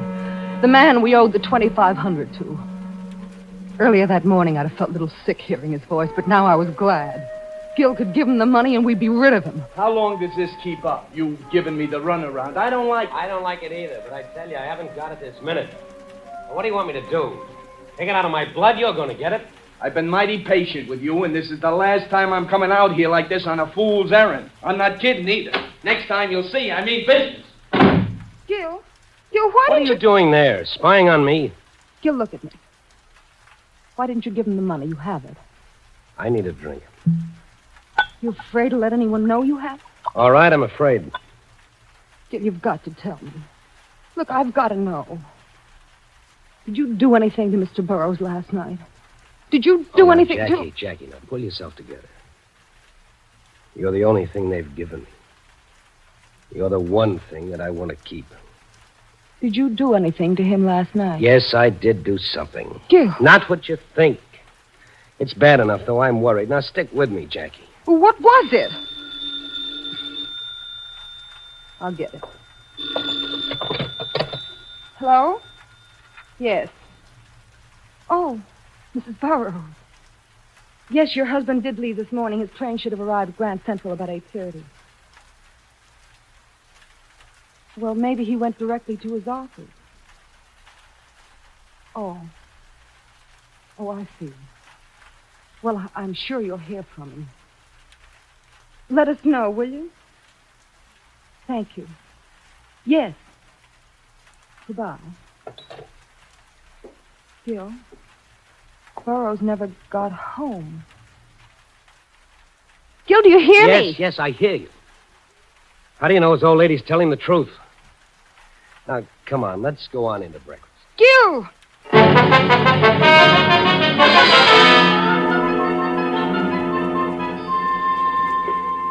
My neck and shoulders seemed bound as if in a plaster cast. I felt rigid, and my head was splitting. But I followed him into the dining room. We had one other paying guest, our regular, as Leona, our maid, called her. Irene Robles was a tall and swaying redhead, a divorcee. She and old Burroughs had been distinctly formal with each other, but there was an undercurrent of fright, even in her flippancy, every time they were together. I had the feeling that they'd known each other before. Good morning, good morning, good morning. I was beginning to think everybody died in their sleep. Where is everybody? Where's the mummy today? Out getting new bandages? He's gone. Oh, well, can't say I'll miss him. Somebody ought to murder that guy. What? Too bad he didn't leave that divine-looking secretary of his, though. I've always made it a point to dislike male secretaries, but in Mr. Marsh's case, I'd make an exception. Thanks, Mrs. Rover. Good morning, everybody. Good morning. Good morning. Come now, Mr. Marsh, do you call that nice, being a peeping Tom? Just the same, I'm so glad you didn't leave, too. What's this about leaving? Didn't he tell you he was going? Who? Burroughs. Mr. Burroughs, didn't he tell you that he was leaving? You're joking. No, I'm not. Gil? Why, he couldn't have left. He didn't say anything to me. He took the milk train, about 5. Did he leave any word for me? I suppose you're to follow. My, how mysterious. I stopped in his room on the way down, thinking he was already up. Mrs. Blaine, doesn't it seem odd to you that he didn't take his clothes? Not take his... And I still have both his tickets. I can't imagine. He must have forgotten them in his hurry. Maybe he received bad news of some sort. Maybe his wife is ill. If you'll excuse me, I'll put in a call there. Don't do that. I beg your pardon, Mr. Blaine. I said don't call his home. Why not? Mrs. Burroughs phoned here a little while ago. He hasn't arrived home yet. Hasn't arrived home yet? Who drove him to the station? I did. Why? No, then he did get the train. Or did he? What do you mean, or did he? What are you insinuating? If you've got something to say, say it. Gil, please. My goodness. Take it easy, Blaine. All I meant was that you see him get on the train. Nothing to get hot under the collar about. Get on the... Oh, sure I did. I saw him get on myself. I saw him leave.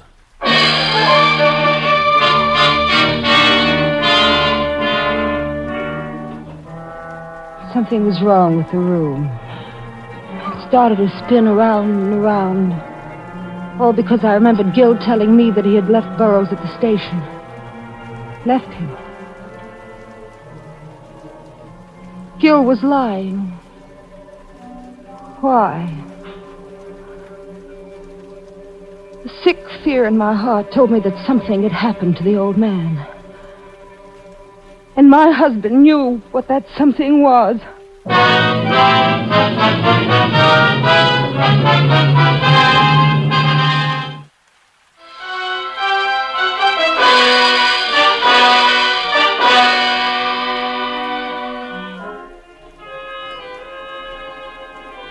From the minute he drove up to the house, I knew he was a detective. He had that sharp-eyed look about him. And Leona mistook him for just another bill collector. The novelty of those had worn off a long time ago. Sit down, Mr. Ward. My husband's gone to the village. Yes, I know that. Now, let's not waste precious time, Mrs. Blaine. Mr. Homer Burroughs was a guest here from Friday until sometime late Sunday night or early this morning. That's right. When did you see him last? My husband drove him to the station. That isn't what I asked you, Mrs. Blaine. About 1 o'clock this morning. And then later and my 1 husband... 1 a.m. was the last time you saw him alive. Mr. Ward, I don't like the way you say that. You've got no grounds in coming here But and... surely you'll admit to the strangeness of the situation. Isn't it unusual for a man of 64 to leave alone in the dead of night like that and never to have arrived? Well, we're not accountable for his eccentricities. Now, he left here, I assure you. Well, look under the carpet if you're not sure. Oh, I don't doubt he left the house. Well, then what more have we got to do with it? Instead of snooping around up here, why don't you just check at the other end? He never reached the city. How do you know? Just because nobody's seen it? He could have been run over by a taxi or overcome by amnesia. But to get to the city, he would have had to take the train. Well, he did take the train. My Mrs. husband... Blaine, no one at all boarded the 4:20 train last night at your particular station.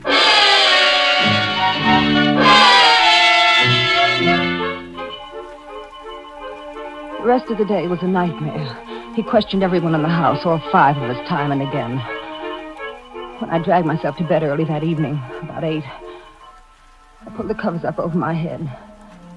And I wondered how it would feel to go to sleep and not wake up.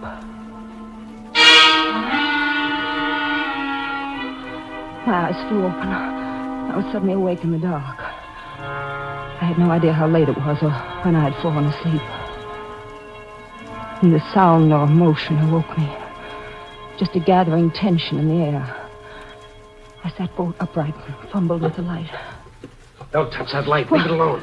Gil, what is it? Gil! Get back. Get away from this window. I don't want him to see me here. Who? Gil, who is it? Who's trying to open those garage doors? Why are they trying... It's that smart cop, Ward, I think. If he gets them open and he goes Gil! there... The gun. Don't, Gil, don't. Get back, I tell you. Get out of the way. If he works those doors open, I'm going to shoot to kill. What does he want with our car? I don't understand. I think he's worked the lock. If he opens those doors, I'll kill him. Kill him? Why? No. No, I'm not going to let you, Gil. I won't let you murder him. I don't care who it is. Get your hands off my arm, Jackie. Leave me alone. I know what I'm doing. I know what you're trying to do, and I'm going to stop you. I'm warning you, Gil. I'm going to put on the lights. Just another few seconds. I'm warning you, Gil. Ah, you little fool. You frightened him away. Gil, who was? Was it Ward? I don't know. I'm not sure. Did he come in the house? I guess so. He disappeared around back. Gil, what's the matter with you? You're the color of gray paste, and I don't understand it. I don't understand it at all. What did he want in the garage, and why do you want to keep him? He'll make another stab at it tomorrow night and the night after. I can't stand it anymore. I'm getting out of here now. Why, Gil? Don't you see that you'll be convicting yourself? I've got to run. I have no choice. Haven't you? You think I killed him, don't you? Don't deny it. You know I had a row with him about the money. You know I drove him alone to the station in the dead of night. I let him out there. He's never been seen alive since. You told Marsh that you saw him get on the train. All right, so I was lying. It's a perfect circumstantial case without a chink in it. It's hanging by a thread over me. But you're snapping even that thread by running away. Yes. Here's another piece of circumstantial evidence. You know that $25 check Burroughs asked me to cash? Yes? Well, I added 2 zeros and then the word 100 to the face of the check. It was easy. The bank was open this morning. And we were in $2,500. Oh, that's why you couldn't pay the collector the money. Yes, it was hot. It was plenty hot because Burroughs was missing and I was scared. All right, darling. One more thing, and don't lie to me this time. Gil, I want the truth. I'm your wife, and I've got to know. Is that all you've done? That's all. I didn't kill him. I swear I didn't, but I can't prove it. Gil, if you were guilty, I'd go away with you.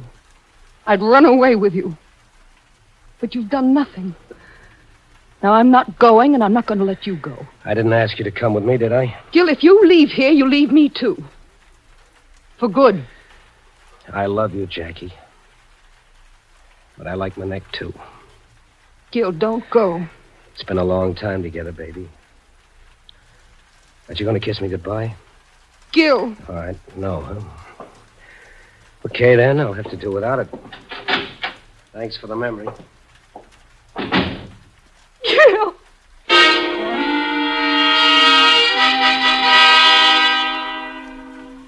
I don't know what I put on. All I know is the tears in my eyes made the color swim in front of me. I had to catch Gil and make him come back. Gil.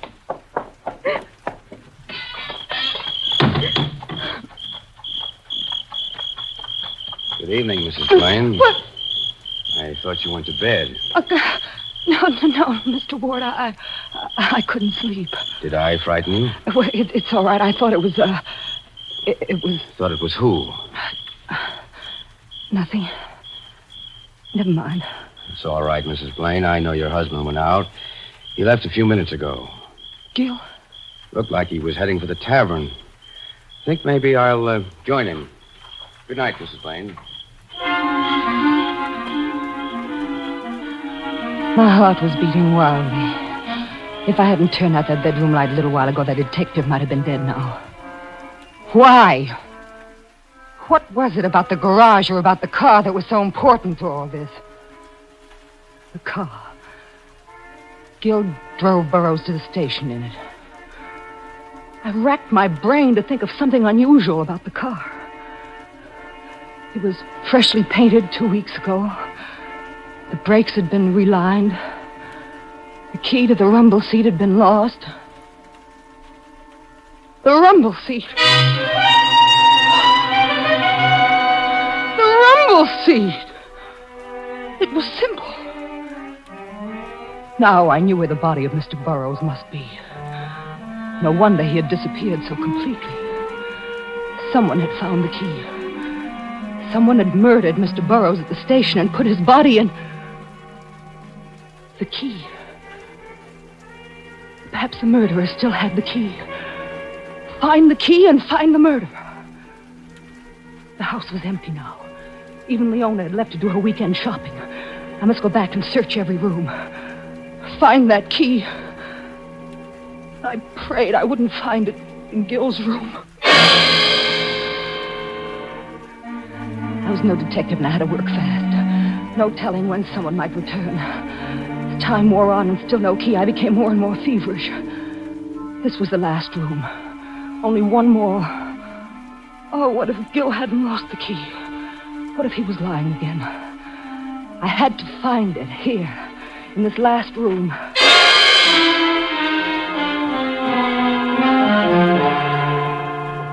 I'd been there only a few minutes, opening drawers, emptying vases. And from the bathroom, I heard the cascading of water. Someone was there, taking a shower. I had to work even more quickly now. Mere seconds. The torrent of water muffled any sound I could make. There were pocket articles on the bureau. A wallet, cigarettes, matches, handkerchief. And then... the key lay there in full view. No deep hiding place. There, out in the open. I grabbed the key and ran out of the room, and down the hall, and into my own room.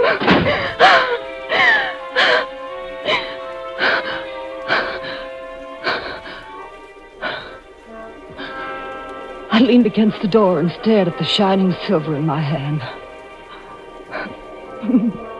This little key meant Gil was in it. Gil was... A murderer was in the next room.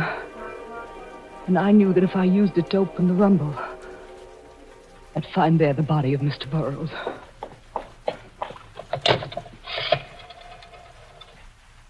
Hello? Hello, operator. Operator, get... You should have locked the door, Mrs. Blaine. Or weren't you expecting me? Mr. Marsh, I... Put the phone down, Mrs. Blaine. I said put the phone down, Mrs. Blaine. This is a gun.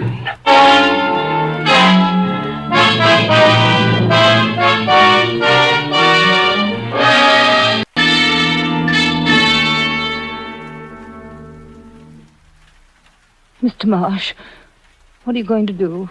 First, we'll lock the door.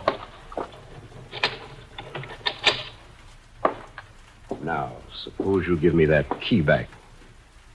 It doesn't belong to you. It does now. It has since last night when I murdered Burroughs. I didn't know what to do with the body. Then your husband made it very convenient. Gil? Yes, Gil. He not only left the car across the street from the station when he went into the tavern for a drink, but he was nice enough to leave the key for me. It was easy. I shoved the old guy in the rumble, locked it, and left with the key. Now, hand it over. But how did Gil... I said, hand it over. Thanks. How did he know where Burroughs was? The same way you did. The key was missing. The body was missing. He added them up like numbers. Got the same answer you did. Please, Miss Blaine, I don't like hysterical women. What are you going to do? And don't raise your voice. Someone might hear you. This is going to look like an accident. Why did you do it? Now that Burroughs is dead, his widow will inherit everything. And I can wrap her around my little finger. There's a second marriage in the cards for her. I played a long shot, and it can still come through. You're not going to spoil it now. What are you going to do? You want to know too much, Mrs. Blaine. If you hadn't been so curious in the first place, there'd be no need for all this. What are you going to do? I'll show you. Take your hand off me. Get in there. Get into the bathroom. Leave me alone. You're just making things harder. Come on. Please. Oh, please, I won't do anything. You can take the key. Please, I won't tell. I won't. Just leave me alone. Jackie. Darling, are you there? Oh, listen to me, you. I've got a gun sticking into your ribs. Don't make me nervous. Be careful. careful what you say. Jackie, don't lock me out. I've got to talk to you. I want to explain about before. Now go ahead and watch your tongue, or you'll never talk again. What? What do you want? I want to see you. Oh, please, baby, I'm sorry about what happened. I didn't mean to jump at you like I did. Go away. Oh, honey. I said go away. You and your lying and your double dealing.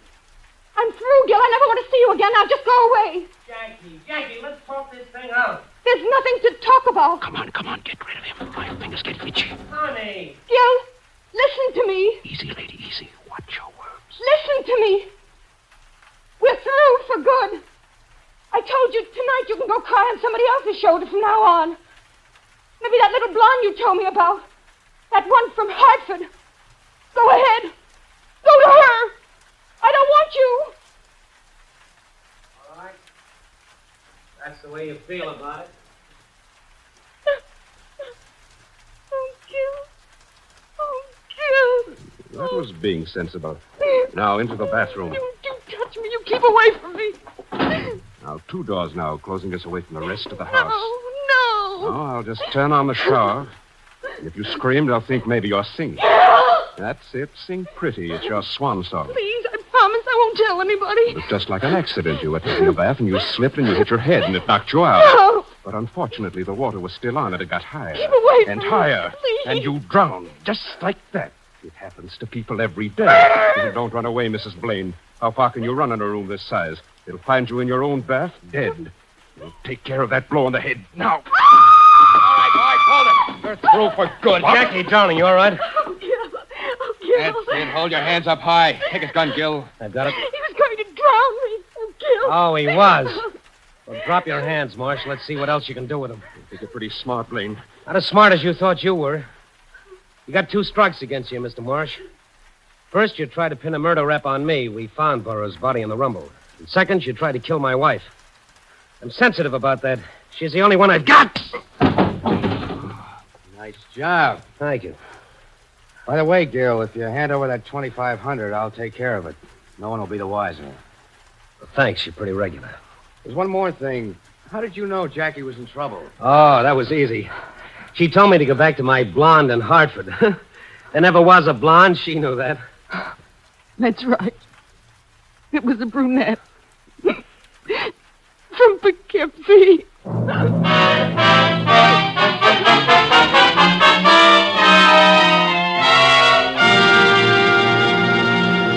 This is Dan Seymour saying...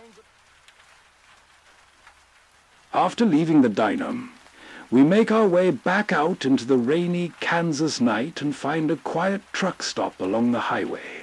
The Buick is parked beneath the glow of distant lights, surrounded by a handful of sleeping freight trucks as rain taps steadily against the roof and windshield. Reclining the seat, we settle in for the night, listening to the familiar crackle of the old radio while the storm drifts across the plains outside. And for our final story before sleep arrives, we'll be hearing The Dead Hand from Murder at Midnight, a dark and fitting tale to accompany us through the last miles of this long, lonely road trip across America. And now, Murder at Midnight. Tales of terror and retribution by one of radio's best-known mystery writers, Robert Newman. Its title, The Dead Hand.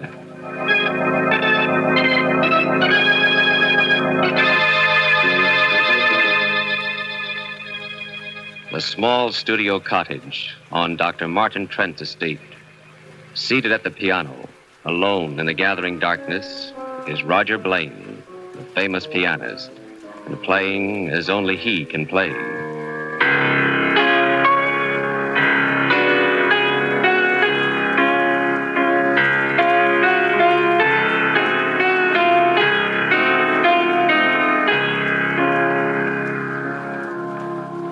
Can't you hear me, Lorna?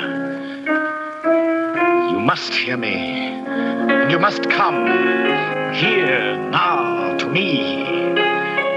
I'm calling you, Lorna. Calling to you in a way you could never resist. With my music, making your heart beat faster, your breath come quicker. Lorna! Hello, Roger. Am I disturbing you? Always, Lorna. Martin's out at the hospital, and I heard you playing, so... That's not why you came, Lorna. You came because I called you. Because you promised you'd come and give me your answer. What we talked about last night, my going away with you? Roger, I must have been mad. I don't know what got into me. Don't you, Lorna? This is what got into you. My music. Telling you things I never could tell you in words. Roger, stop. I can't think when you play like that. I can't leave him. He's my husband. I love him, respect him. Can you love a surgical instrument? Can you compare what you feel towards him with what you feel now, this minute? No, it is different. Roger, how can we? He's your friend. It was he that brought you here, gave you the cottage. And haven't I given him anything? Music like this. Music such as no one has ever heard before. Roger, Lorna, listen to me. To what I'm saying here. I love you. I need you. It was you who helped me find depths within myself I never knew existed. You've got to come away with me. You owe it to me, to yourself, to the world. Roger, you please. Want to. You know you want to. And you're going to. Roger, no, I can't. I tell you, You are. All right. Lorna. We can talk to Martin when he gets home tonight. Tell him. I think he'll No, Lorna, understand. there'll be no talking, no explaining. My car's outside and we're leaving right now.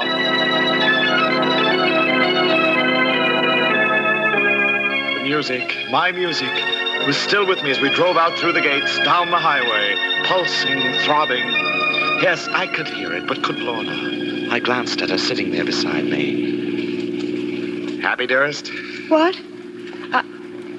I don't know, Roger. You don't know? Don't you realize what this means, Lorna? I'm playing better than I ever played before, and this is only the beginning. After my New York concert, South America, then Europe. Roger, are you sure you love me? Me as a person? Oh, what do you mean, Lorna? I know you've said you do, but whenever you've talked about it, Roger, about us, you've talked in terms of your music. Roger, are you sure that's not what you love? Well, of course I'm sure. If I didn't have my music, if I couldn't play, I don't think I could live. But it was you. You who lifted me to heights I never dreamed of, technically, emotionally. Roger, stop the car, turn around, take me back. What? Take me back. I don't understand. I do, for the first time. With Martin away so much, I was lonely, flattered by your attention. And your music was like a drug, keeping me from thinking. But now I can think. And I know you don't love me, and I don't love you, so please, Roger, take me back. No. But, Roger, can't you see? This whole thing was a mistake. It was not a mistake, and I won't take you back. Well, I'm going back, whether you take me or not, and if you won't stop the car... No, let go of that brake! Let go of that ditch! Look out! We're going to...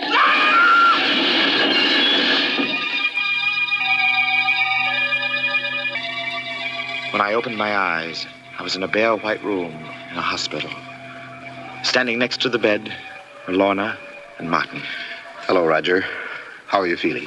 Well, I don't know. What happened? You were out driving with Lorna. The car got out of control and you had a smash-up.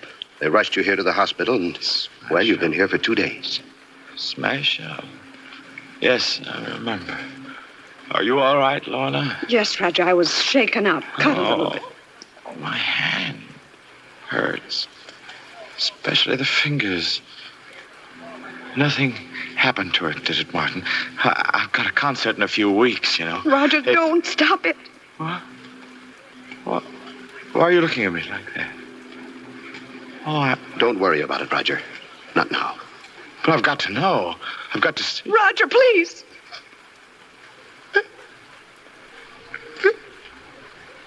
It's gone. Gone. My hand. My left hand. Martin, what did you do to me? Roger, I think you know how I feel about you, about your music. You've got to believe me when I tell you there was nothing I could do about it. Nothing. It was your hand or your life. My life. And what is my life without my music? It's nothing. Worse than nothing. A living death. Why didn't you let me die? Don't say that, Roger. We'll do anything we can. There must be something. Something? There's just one thing. You've got to get me another hand. We will, Roger. There have been some wonderful developments in prosthetics as a result of the war. I don't mean an artificial hand. I mean a real hand. What? Roger, you're mad. No, I'm not. You took my hand and you'll get me another one. We'll talk about it some other time. You think I'll forget about it, don't you? Don't you? Oh, I won't. I say I'm going to have another hand, and I will have one. And what's more, you're going to help me get it, do you hear? You're going to help me.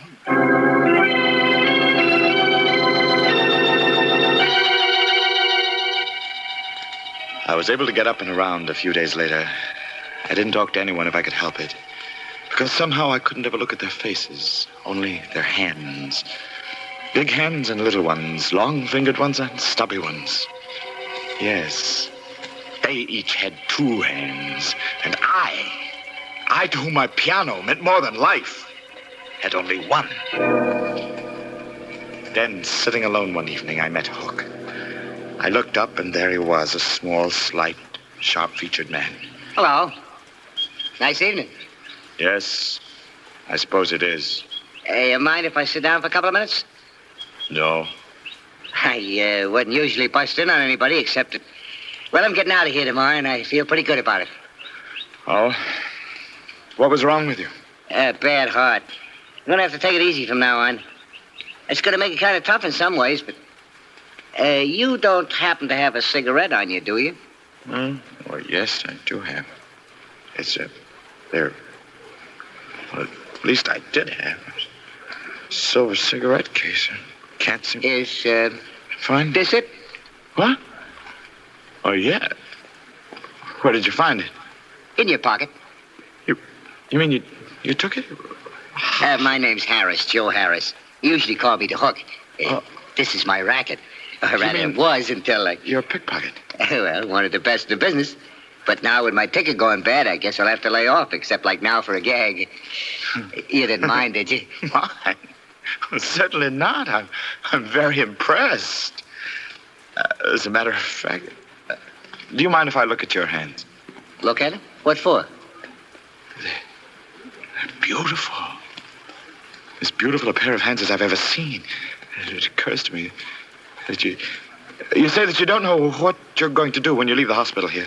Well, I just hadn't thought about it much. Why? I've got a proposition that might possibly interest you. No kidding. What? Well, I'd rather not discuss it with you here and now, but I expect to be leaving here myself on Friday. If you'd like to come and see me sometime after You say where and when? Well, I've been staying at a little cottage on Dr. Martin Trent's estate.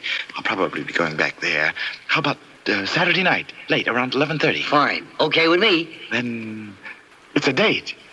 I left him there, hurried back to my room. I wanted to be alone. Had to be alone, for I was afraid that what was on my mind might show in my face. It certainly was a date. A date with death. A man obsessed, half mad, and his unsuspecting victim.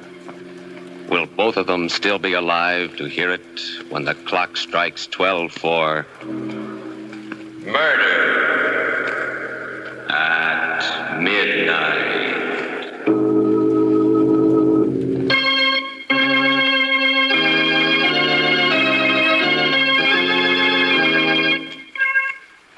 And now, here is Roger Blaine to continue Murder at Midnight. I did leave the hospital on Friday, went back to the little studio cottage. By Saturday night, my arrangements were completed. They weren't very complicated. I made it clear to Lorna and Martin that I wanted to be alone, and I picked up a length of iron pipe. The pipe I hid inside the piano when I heard footsteps coming down the path. There was a knock on the door. Come in? Hi. Not too late, am I? No, you're not too late. Hey, pretty nice place you got here. Yes, it is. Quite nice. Sit down. Oh, thanks. Now, what's this here proposition you want to talk to me about? It's a very simple one. How would you like to make $10,000? What do I have to do? You don't have to do anything. Just sell me something. your left hand. What? You're nuts. No, I'm serious. I've got the money right here in cash. I don't get it. I just don't understand. Look, I'm a musician. I'm a pianist. Or I was until I lost my hand. If I can't go on playing, then life doesn't mean anything to me. My own life or anyone else's. But you, how important is your hand to you? Now, an artificial one will do almost as well. And you can live for quite a while on $10,000. You mean you really thought I'd sell you my hand? Let you cut it off? I'm getting out of here. Look, wait. Wait, nothing. I said you was nuts, but I didn't really think... Oh, what are you going to do with that? No, don't. You can't. Some way. Somehow I'll get you for this. I swear. I'm sorry, Hook. Very sorry. But I have to have it.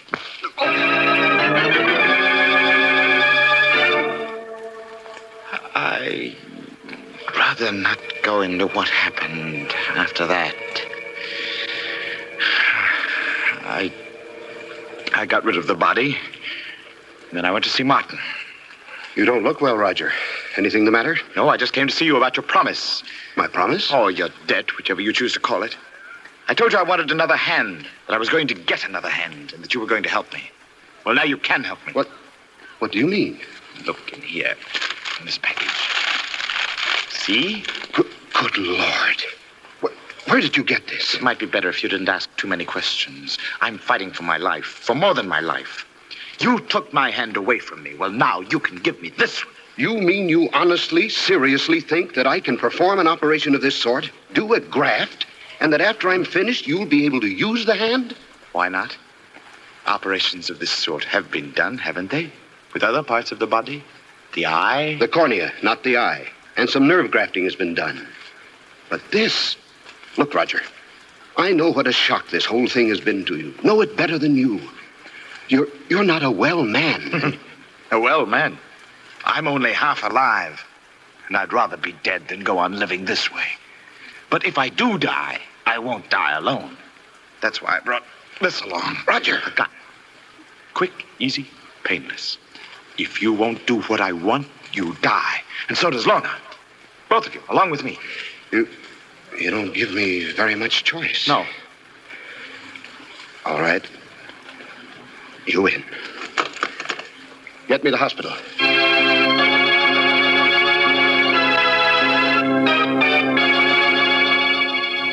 Even before I became fully conscious, before I opened my eyes, I knew that it had been done. That it wasn't his hand anymore, but mine. Still, there was something wrong. I couldn't analyze what it was at first, but it was there. A feeling that something wasn't quite right. That perhaps it wasn't entirely my hand. I sat up. The hand was a mass of bandages, stiffened with splints. And inside the bandages... Careful, Roger. Don't touch them. Huh? Oh, Martin, I didn't see you. I've been here with you ever since last night. Last night? You mean I've been out that long? 24 hours? It was very important that you keep quiet. You've been under sedation. Oh, yes, of course. But this isn't the hospital. No. I brought you home with me, back to the house. Oh. I thought it would be best for several reasons. Oh, that's very smart, Martin. We don't want any questions, do we? Not yet. You did do it, didn't you? What? Yes. I knew you would and could. And it's going to work. It is working. I can feel it. Please, Roger, you must be careful with that bandage. You can't touch it, move it, disturb it in any way. I won't, Martin. But I don't have to. I tell you, I can feel the fingers moving, even inside this. And in another week or so... We'll see. Yes, we'll see. Got a cigarette, Martin? Of course, I have it right. That's funny. What is? My cigarette case. It was right here in my breast pocket. I must have left it downstairs or at the hospital. It doesn't matter. I can do it. Look. Martin. Yes? I think... Here. Yes, here. Here it is. Under my pillow. What? How did it get there? I don't know. It must have fallen out when you bent over. But no. Why are you looking like that? Because I think I know how it did get under my pillow. What do you mean? When fingers learn something, a special skill, they don't forget it, ever. Mine never have. Even when I'm not thinking of what I'm doing, they go on playing by themselves. These fingers here, they haven't forgotten either. Do you understand? I'm afraid Forget it. I'm awfully tired all of a sudden, Martin. Would you mind? No, Roger. I'd like you to get as much rest as possible. There's a friend of mine coming here tomorrow to see you. Another doctor. That's fine, Martin. I'll see you in the morning.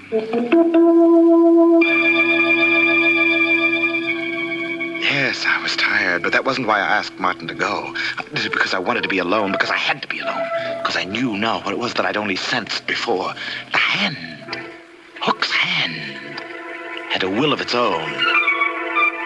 It had picked Martin's pocket without my even being aware of it.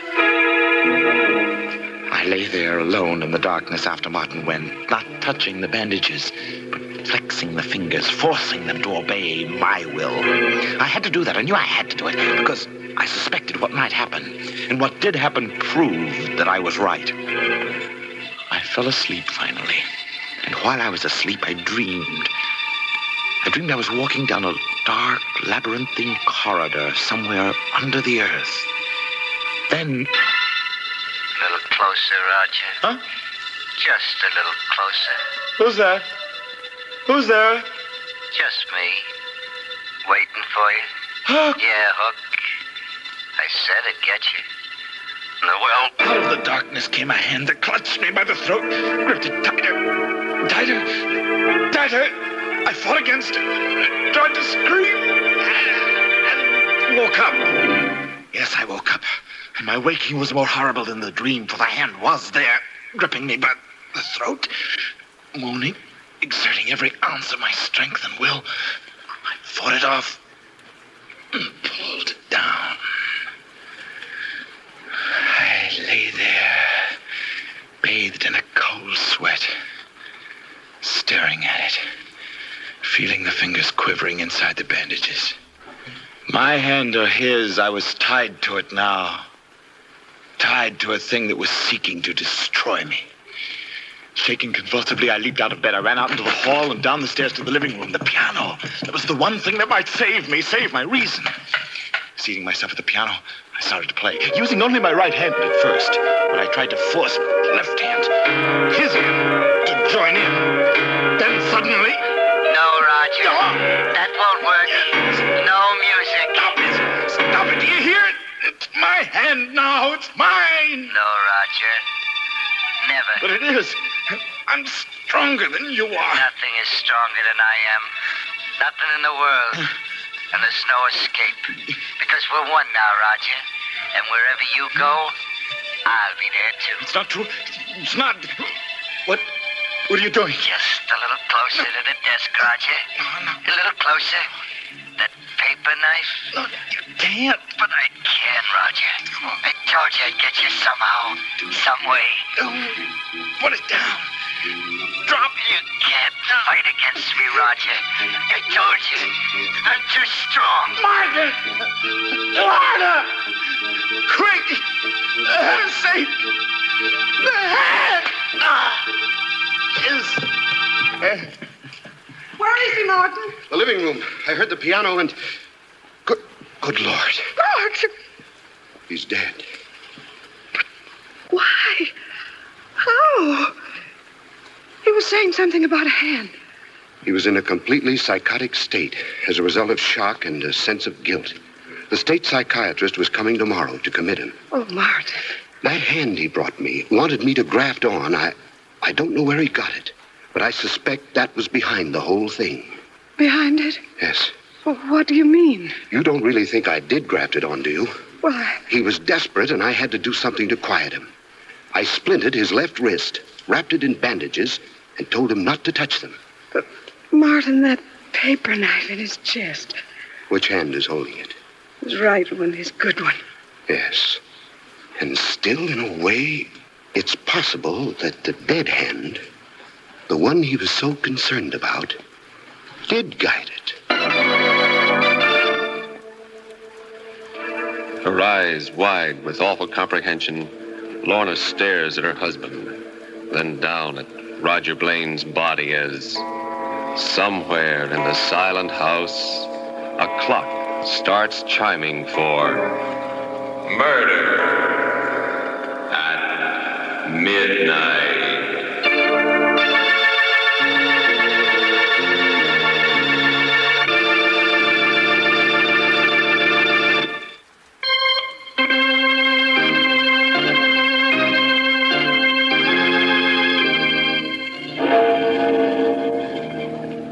Remember to be with us again when death stretches out his bony hand and the clocks strike 12 for murder at midnight. With music by Charles Paul, Murder at Midnight is directed by Anton. After a long night on the road, the rain is still falling softly outside the Buick. The trucks around us have gone quiet, and the old radio is finally beginning to fade into the background. From the stormy fields of Illinois to the forests of Missouri and the lonely highways of Kansas. I hope these stories helped make the miles feel a little shorter and the night a little more memorable. If you enjoyed this journey across America after dark, I'd really appreciate it if you'd subscribe and join us for the next leg of the trip. And be sure to leave a comment letting me know which story was your favorite tonight. Was it the Gibbering Things, Death House Express, The Creeper Last Night, or The Dead Hand? Until next time, keep the coffee warm, keep the radio close, and stay safe out there on those long-forgotten highways. This is Bill, signing off from another night on the road. Sleep well, my friends, and I'll see you somewhere farther west on our next spooky road trip across America.